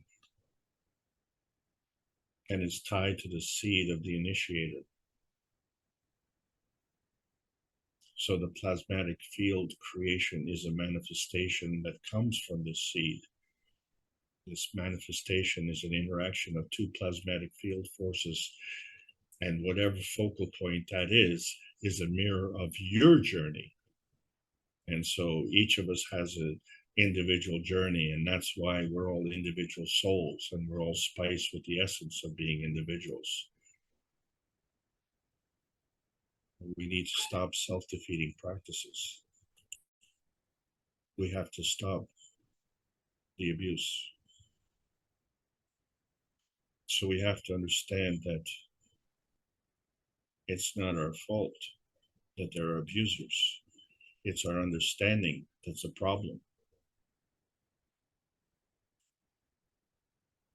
And so we have a chance now to elevate the soul of the abusers on June the 30th as well. So please join us. And this needs to change. This needs to elevate everybody to the understanding. Keshe Foundation Spaceship Institute, presenting plasma science, calling all artificial Earth space sweethearts. The initiator is unlimited and transmutes your soul growth. That's why world peace needs to be signed. This treaty needs to be signed with a pen, with your heart, or with your soul, or all three. And we have to initiate this world peace treaty, because the dilution of emotion allows the fields of life choices free from boundaries or abuse. And the ethos is what maps your position, and the universal community is your travel guide, because that's how they operate. And they operate at the speed of love. And this manifests and determines your inner space emotional constructs. So this earthbound soul family, which we're part of, needs to go through a transformation of a physical and emotional vitality enhancement, which facilitates gravitational stability. This all comes from the initiator, conveying the emotion of knowledge. This is the transmutation connection to that manifestation point that connects fully and equally to the universal broadcast of inner space of freedom. The initiator sends the seed along the plasma outer space highway, and life is simply irresistible. So the plasma science needs to continue to be delivered in exchange for peace on Earth. So welcome to the outer space age. That's the end of this lesson and the end of this journey. Hope you enjoyed the trip. Thank you. I think we need to take that trip again next week. Your presentation might already be set for next week. Perhaps we can go through it a little slower. There was so much information and knowledge you put into each one of these slides, Alex. I thank you, but perhaps, and with the loss of sound, as you'll see, I think we lost a few words on each panel.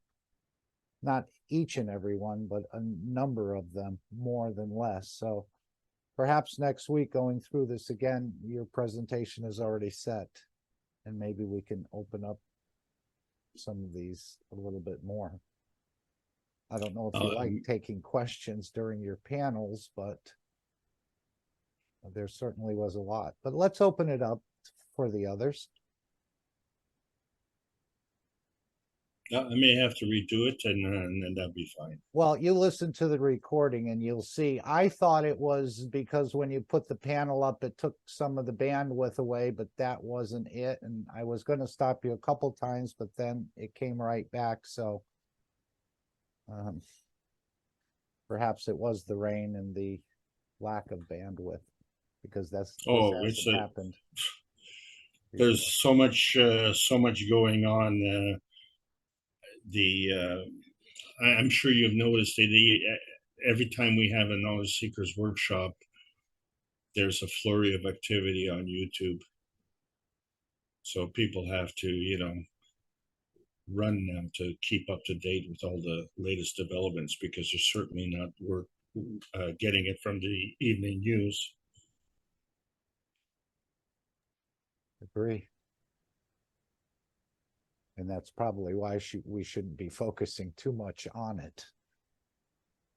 No, when you focus on that, and you're not focusing on the solution, and that's what we're trying to do. So that this is one of the reasons, why we don't make too much commentary with respect to that. But we do have to take that into context, because this is not only our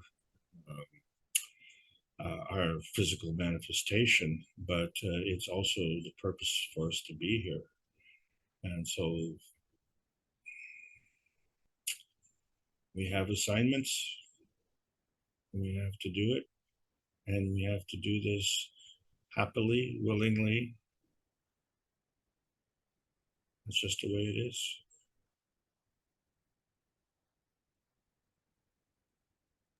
Would anyone like to bring up a question? I know one of the explanations, and I think we've had this discussion before. You said we wanted to come here, or so on and so forth, and the blue planet and so on, but how could you come here before the soul was created here? Or was it created here? Or did we have a soul already and just embedded it in a physicality when we arrived? And you've given this explanation in the past. I'd like to hear your take on that again, because how would we know where to go if we weren't created yet? If the soul was created on this planet between all these interactions.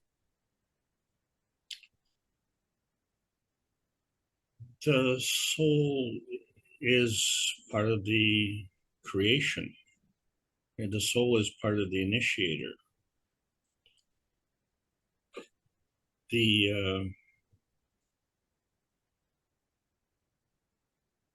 Every soul is an initiator, but we all go through a growth, and so life is for learning. And one of the things that we learned how to do is to manifest into physicality. So I think one of the things that we've learned with these classes, and I'm talking about the Knowledge Seekers Workshop, is that we are not inferior, where the aliens are superior. The capability of manifesting into physicality is actually an enhancement, a trait, but it's not something that makes us superior in terms of being a superior being. It just means we have more skill, and that's where the confusion comes in. So we had this skill to come here to this planet, but we had to make a choice, because we could come to any planet. Once you have the ability to travel to a planet, then you kind of have to choose. If you say, well, Mark, come to my travel agency and we'll send you on a trip. Well, the first question we're going to ask you is, where did you want to go, Mark? And if you come to a travel agency and they say, and you say, well, I don't know, you're the travel agent, send me somewhere. Wherever they send you, you better not complain because you've abdicated your choice. Well, this is the situation that we have. We made a choice to come here. And now that we're here, we see that other people are throwing garbage in our heaven. And why are they doing that? Why are they irresponsible when you know that they made the same choice you did? So what happened? They forgot their choice? They didn't know they had a choice? they don't see anything wrong with it. Well, as long as my environment suggests that there's nothing wrong with it, and you understand that our environment is being fed 24 hours a day, 7 days a week, by saying, well, it's okay to kill, it's okay to rob, steal, and cheat. It's okay. Well, it's not okay. It's okay as far as man's space is concerned, man-made law, but man-made law, like money, is contrived. It doesn't, we always thought that man-made law reflected universal law. But obviously that's not the case. It's a mirage. So as we wake up to the reality, we see that there's a problem. We made a choice to come here, and that choice has been violated. And now what do we say? Oh, well, that was a bad choice? Or, you know, where we have to abandon ship? Or do we say, no, wait a second. Who called who? Did we decide to come here? Were we the initiator? Or was the initiation coming through the combination of the call from the soul of the earth and the soul of the creator?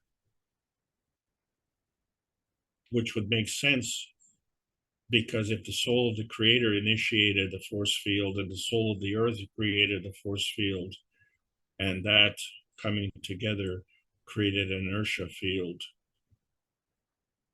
and that inertia field was the inertia field that we wanted. So we responded to that. So is that inertia field Pretty deep, the field feedback? pretty deep.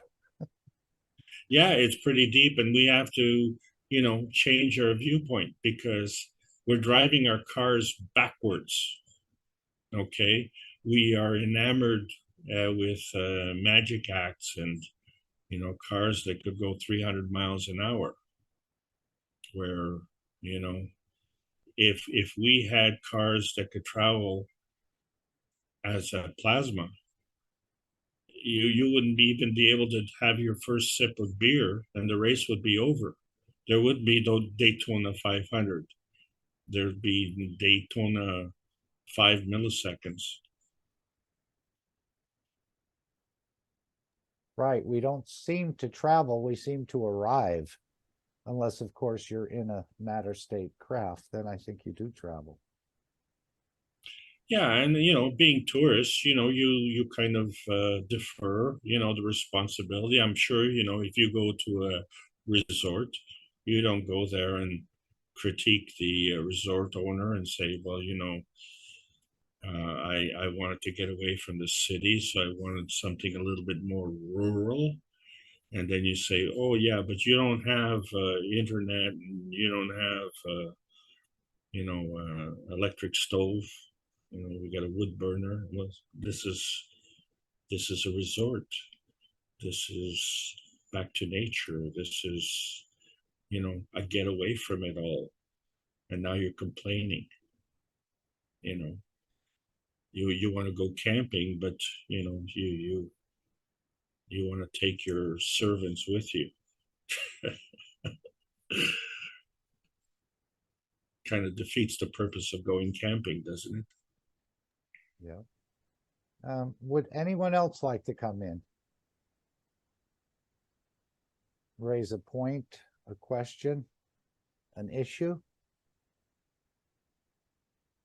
There was one panel you had, Alex, with the anomaly. You said you're explaining an anomaly. You switched between two panels. Do you see it? You said, I didn't quite see it. Would you mind going through those two panels again? Oh yeah, It says explained anomaly or anomaly explained. First, what is yes. the anomaly? And if you could just take us through those panels. I didn't catch it when you switched. You said now you see it, and you switch back to another panel and then back to the first one. But I don't think I saw what you were trying to convey to us. Yeah, it was a sleight of hand. Another magician, huh? This is what we're trying to get away from. Oh, oh, I got so many things. I Okay, know let's you, go to you had about 30 panels or more in this one presentation. Maybe not that many, but I wasn't counting them, but there were quite a few.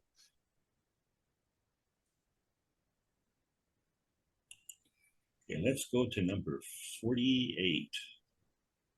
Come on, you can do And it. again, listen You to the can do it. recording, and you may want to bring the same teaching. I think there's much we can open up here perhaps next week.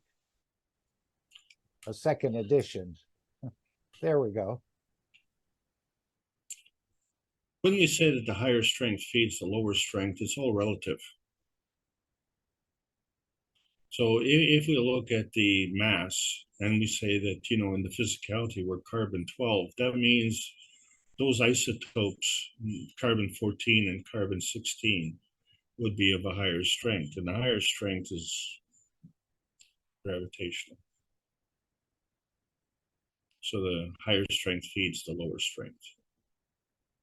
You have to have something to feed, right? You can't feed nothing.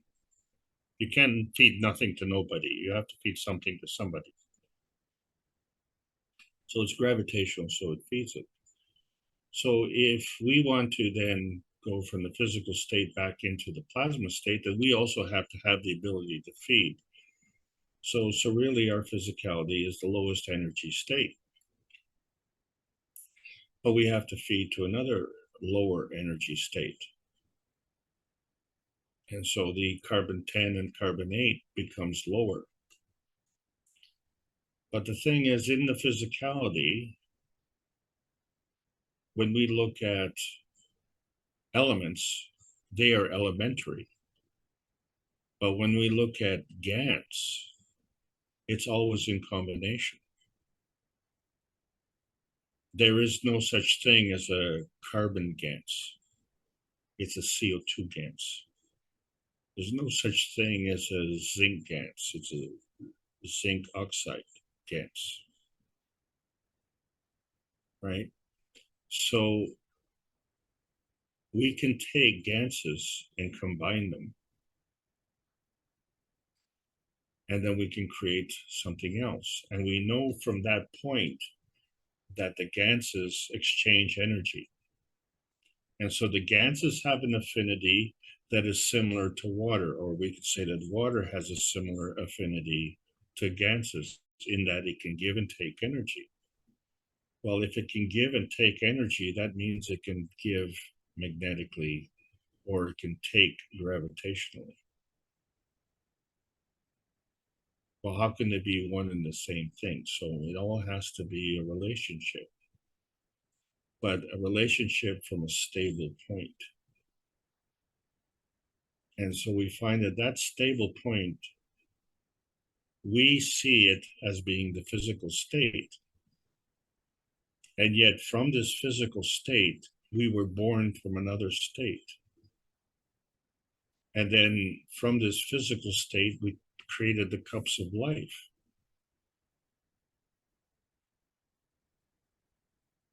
So the way we were created came from a stable position. And what we create into a stable position. That stable position has to be in between. So what we really have to see is that this connection, what decides this connection to be connected to something else? If it's a universal connection, it has to be gravitationally stable. And if it is a universal connection, then everything else has to be magnetical.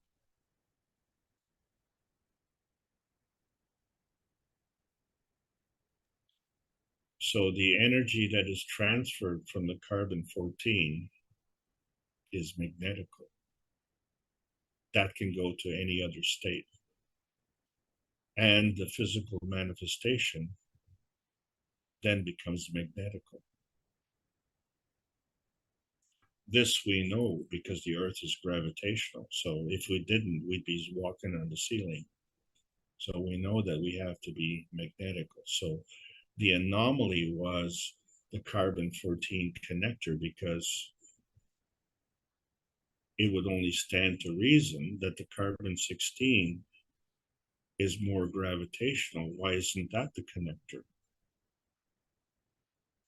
Well, the reason it's not a connector is because you have to choose 2 doors of the 3 doors. One of those doors is gravitational, the other 2 doors are magnetical, and then one of those doors is not the same as the other's door. So you can stand still, you can move forward, you can park it, you can drive, or you can go in reverse. And you can do that from a gravitationally stable point. That becomes the midpoint.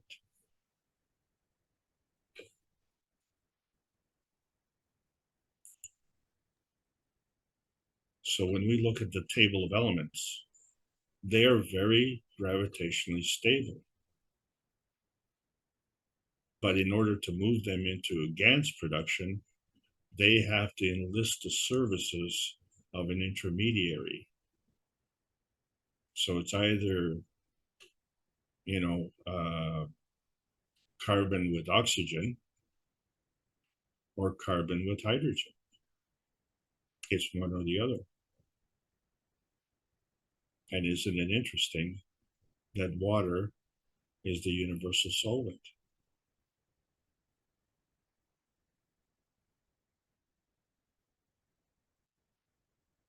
So if you take hydrogen and oxygen, that combination comes out to a mass of 9. Once you transcend 10, an order of magnitude, you're into a different energy state. What changes the energy state? It's the number of neutrons.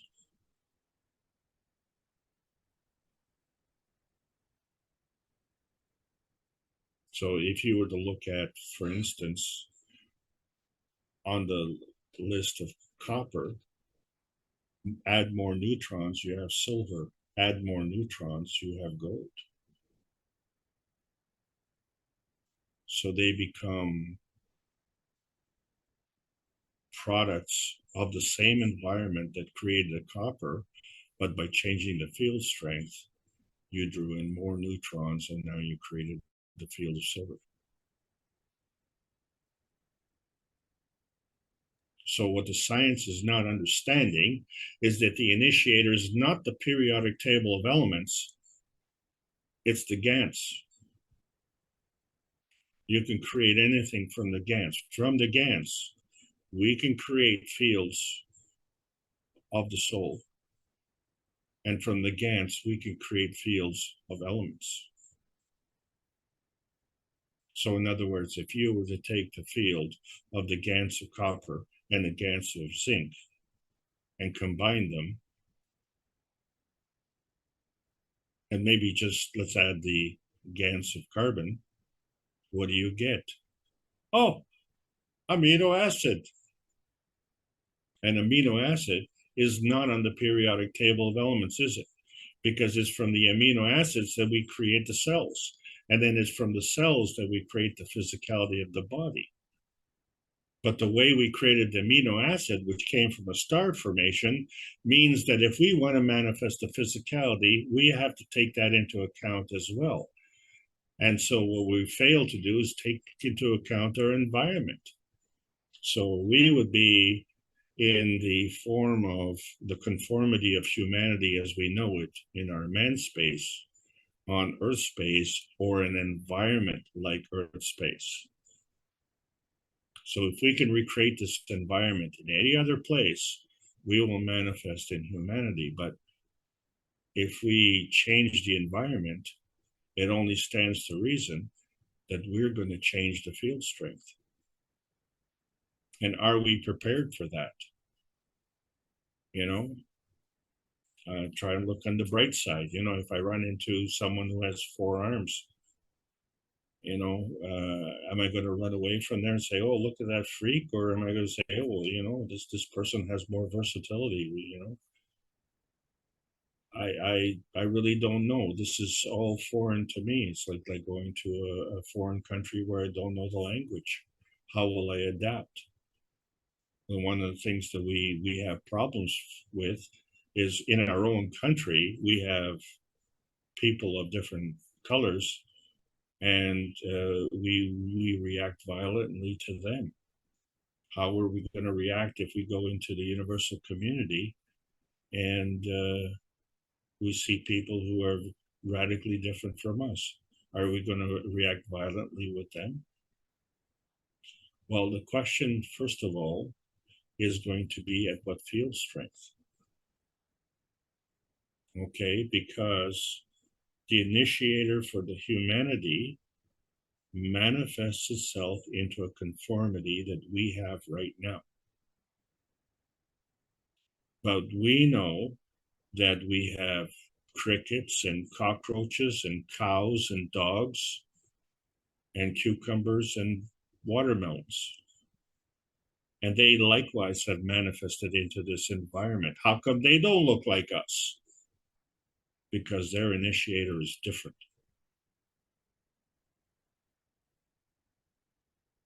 Because it was just a few workshops ago, I thought Mr. Kesh said in a certain place that the soul doesn't need any carbon 12. It doesn't need any carbon 14. It doesn't need any carbonization. So, but he spent a lot of time on this carbon 14 and carbon 12 explanations and things. So I'm a bit confused about this. Well, the flavor of the earth has an affinity for the carbon. If you notice that the silicon family is in the same family as the carbon. Okay, so the silicon has a higher mass than the carbon. It's just that we were saying, you know, the silicon is inorganic. Well, the silicon is the connector for the earth space. The carbon's the connector for the man space. But you can clearly see that the two are in the same family. So it was the carbon 14 connector which brought us to this earth space. But the carbon 14 could be the connector to take us to somewhere else. So what we're saying is that the carbon 14 is a connector. So that's the connector for your soul to some place. So if we want to incorporate the answer that you just attributed to Mr. Cash, then the soul itself does not have to have that carbon in it. But I can't say for sure. We're only in really basic teaching here. So I don't have answer to that question. Right. I haven't gotten up to basic yet. I'm still struggling. Well, But the would point anyone else- is, is that we have a soul, and that soul can travel, and we have decided to travel to Earth. Okay, so we are just in that midpoint of our journey, and so within this Earth space, we are very gravitationally stable. So the midpoint is the gravitational stable, and it's the resolution to the anomaly.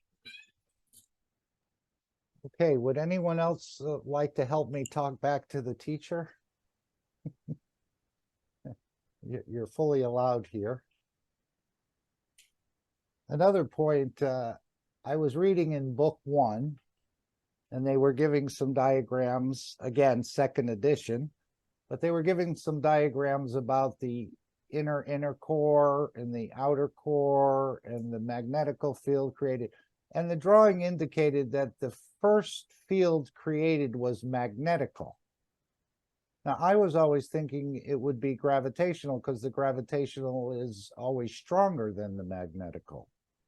But it said the gravitational was the second field created in this inner core. where the two fields interact between the solid core. This is what it looked like to me. So does that make sense that the first field created was magnetical, and the second field, the drawing said, was the gravitational field of the core? Maybe I'm misreading or misunderstanding it as well. No, this has caused a lot of confusion, and the reason for it is because when you bring two fields together, and each energy is a magnetical energy, you only create two dimensions.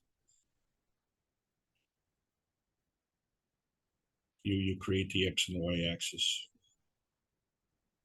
You have to bring in more energy to create the gravitational construct. Because the interaction of these two fields creates the rotation of the planet or the movement of the planet. This is what I was. It creates a pattern. Yeah. It creates a pattern that has a weak field. And so as a weak field, it becomes susceptible to more energies coming in.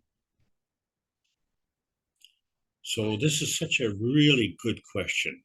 I'm so glad you asked this question. Let's, and you'll see in a second here why. We're just going to go back. Let's go back manually. I was thinking it had something to do with the ray being magnetical. Well, we're going to talk about that next week, okay. but let's understand this. So you have the cup of life, right? And you created in that cup of life, you've created. So in this particular one, we have a zinc plate, a copper coil, and a nano-coated copper coil. And you put that in salt water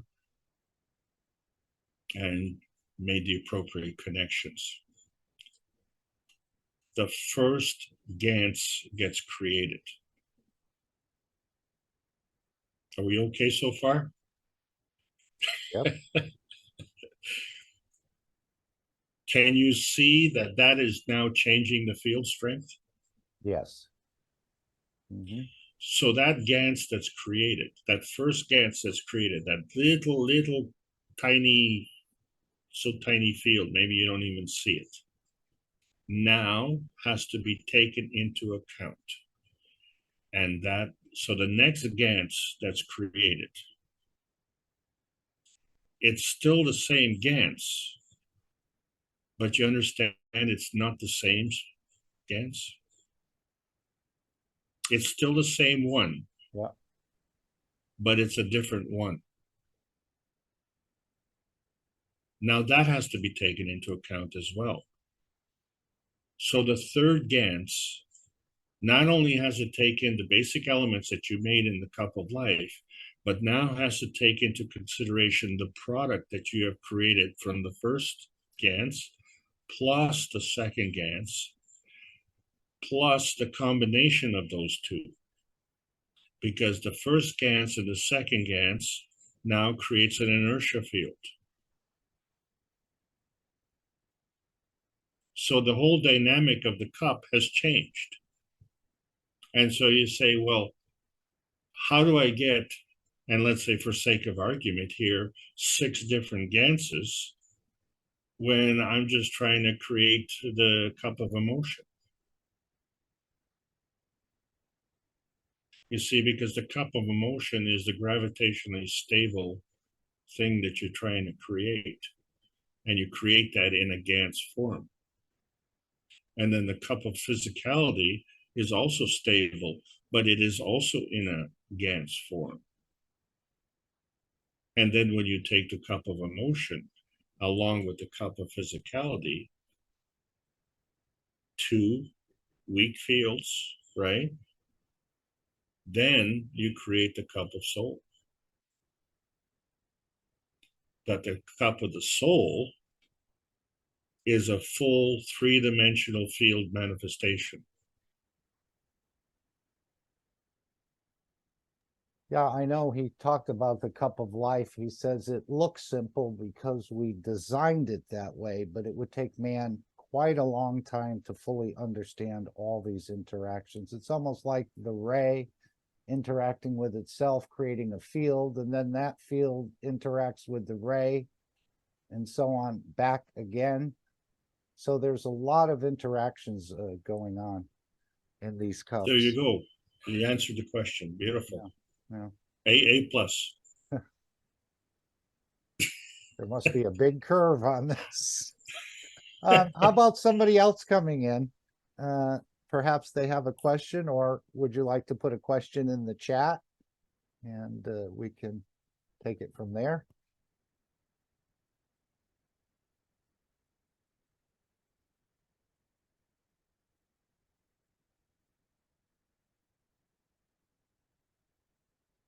When we're manifesting ourselves in other locations, Alex, would that entity also contain a Gans, maybe different Ganses on different planets?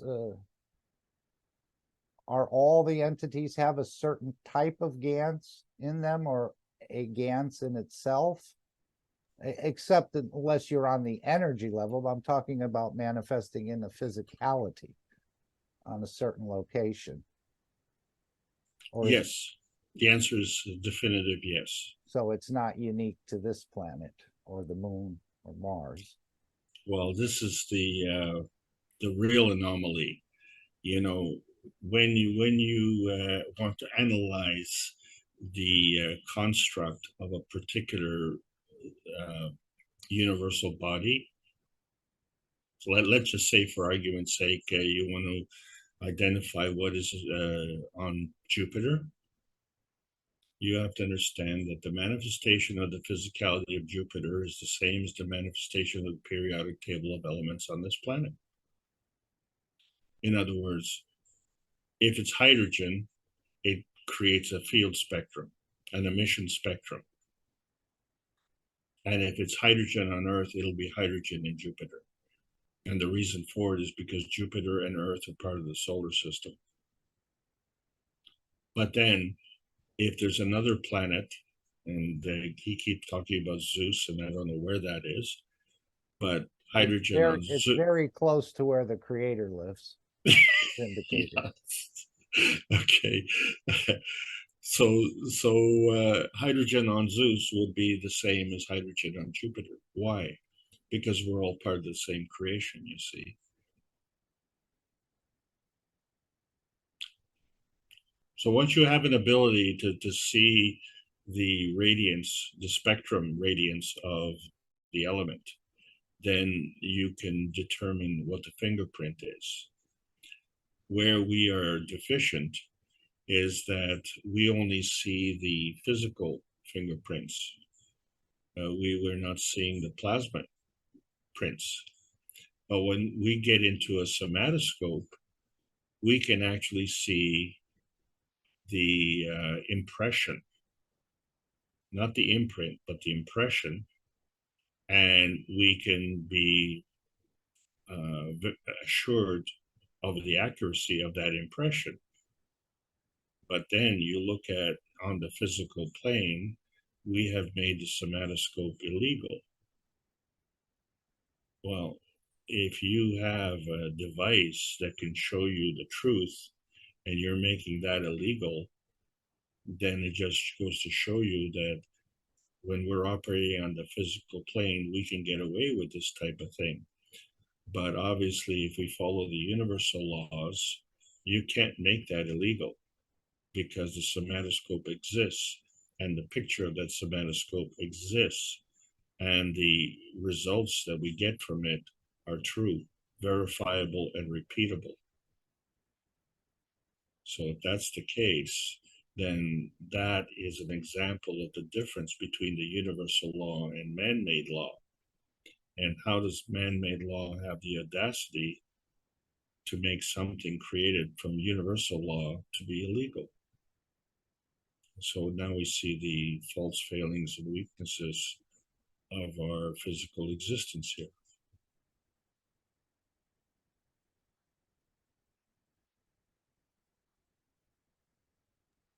Okay, thank you. Anyone else want to come in? You sound so disappointed.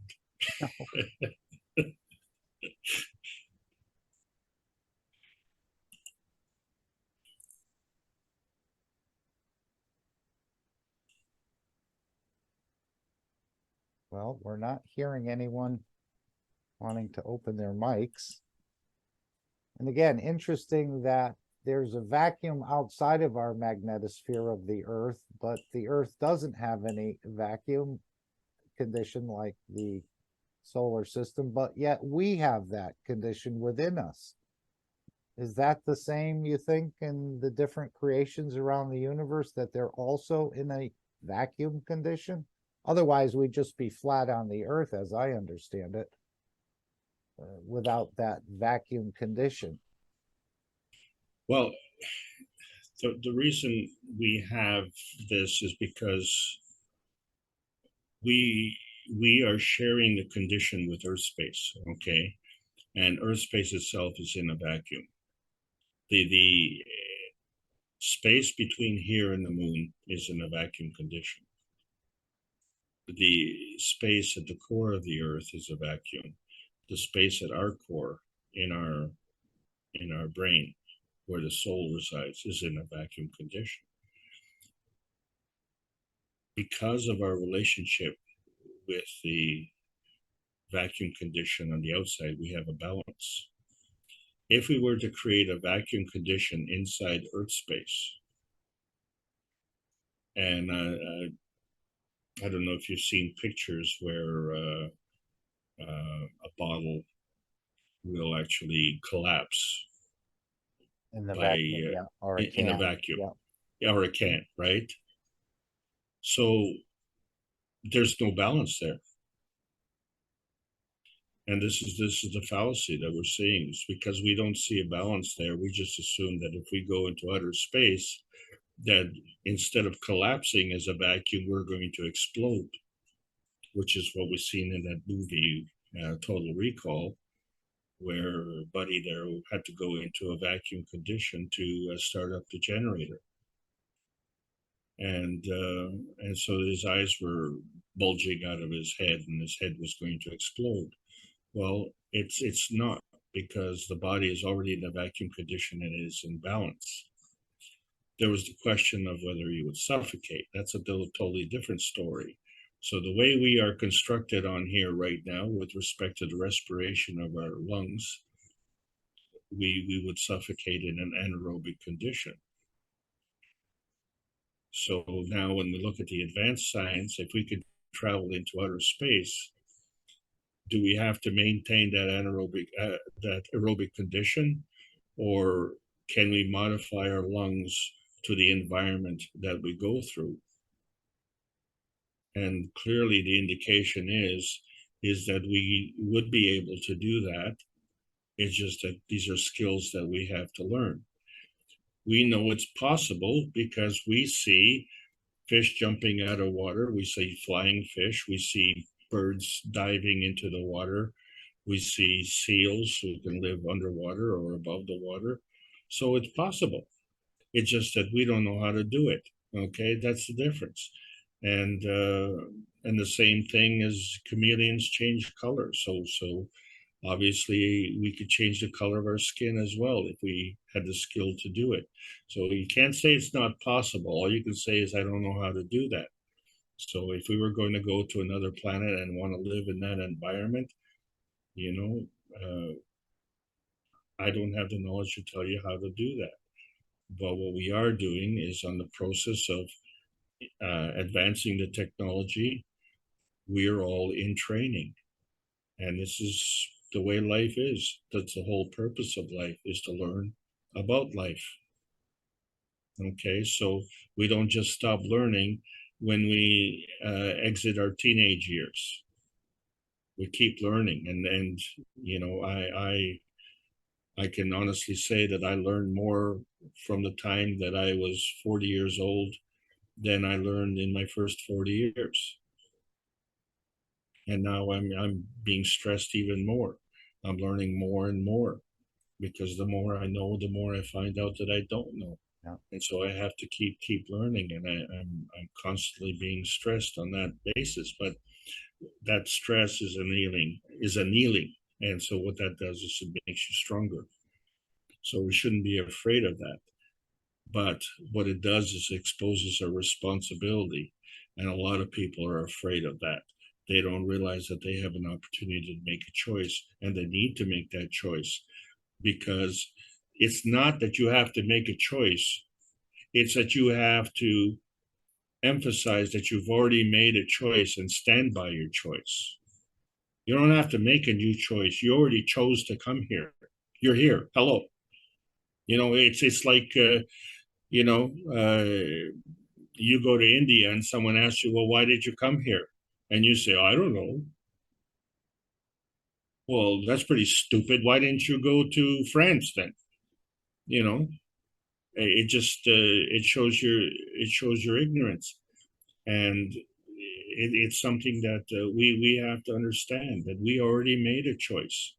We just not sure that when did we make that choice, because we don't remember. But the fact is that the memory is a physical construct in our brain, but the dreaming is a plasmatic construct in our brain. And so now, interestingly enough, with the new technology, we can remember our dream. In other words, our dream becomes the reality, and we can remember it. And Yes. if that is the Yeah. case, then we can make choices along the way. So today is the first day of the rest of your life. So you can make a choice today, and nothing you've done before will either qualify you or disqualify you from anything in the future. So you don't have to carry the baggage from before. We can drop the baggage and we can manifest from here on. But we have to be true to our soul. We have to be true to the choices that our soul made, because our soul made the choice on our behalf. And so we have to reconnect. But if we drop down in physicality to a lower energy state, and then we find that we can do devious things in that state and violate the rules that our soul abides by, and then the soul is just going to have to, the soul keeps trying, because the soul is you. The soul is your best friend. And so how do we reconnect? Well, we have to change the playing rules. We have to get back to the soul level. And we can do that. And this is the new science. This is the new outer space race. Well, thank you very much, Alex. Let's again open up the floor to anyone who'd like to raise a point or a question.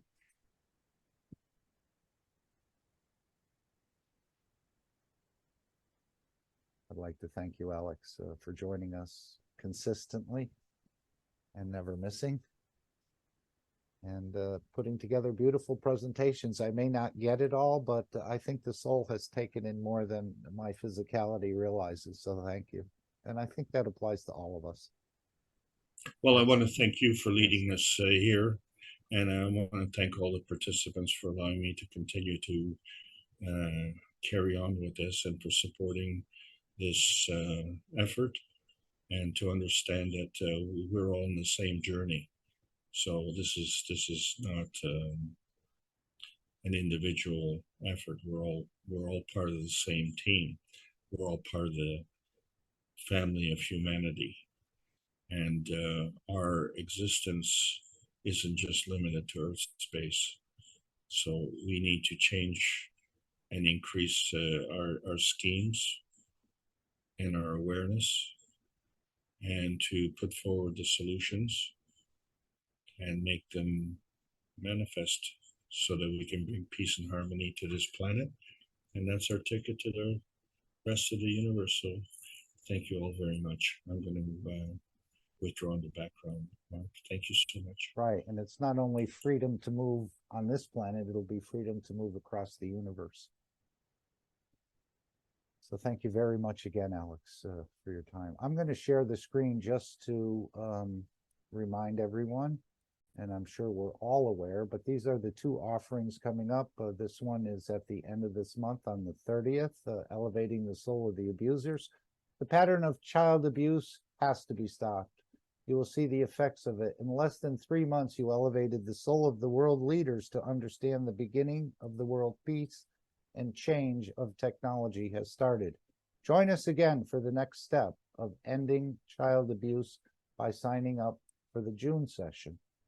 And that's still open again. And of course, the 3 sessions, and again, don't try not to look at the money, even though the money is important. It's nowhere near as important as the work you're doing by participating in these sessions. The wellness through the work of the soul. This is what we're going to see with satellite souls and perhaps most of us. This elevation will be for the soul of the man, for the emotion and for the physicality, for any kind of misfunctioning of the body. This is the first time that we try to reach as many people as possible at the same time, that we can bring all the bodies to perfection at the same time. And again, you may not see it in the next day or the next week, but over a period of time, you may see some changes within you, which again, we're asked to write what your wishes were and what changes you've noticed over the coming period.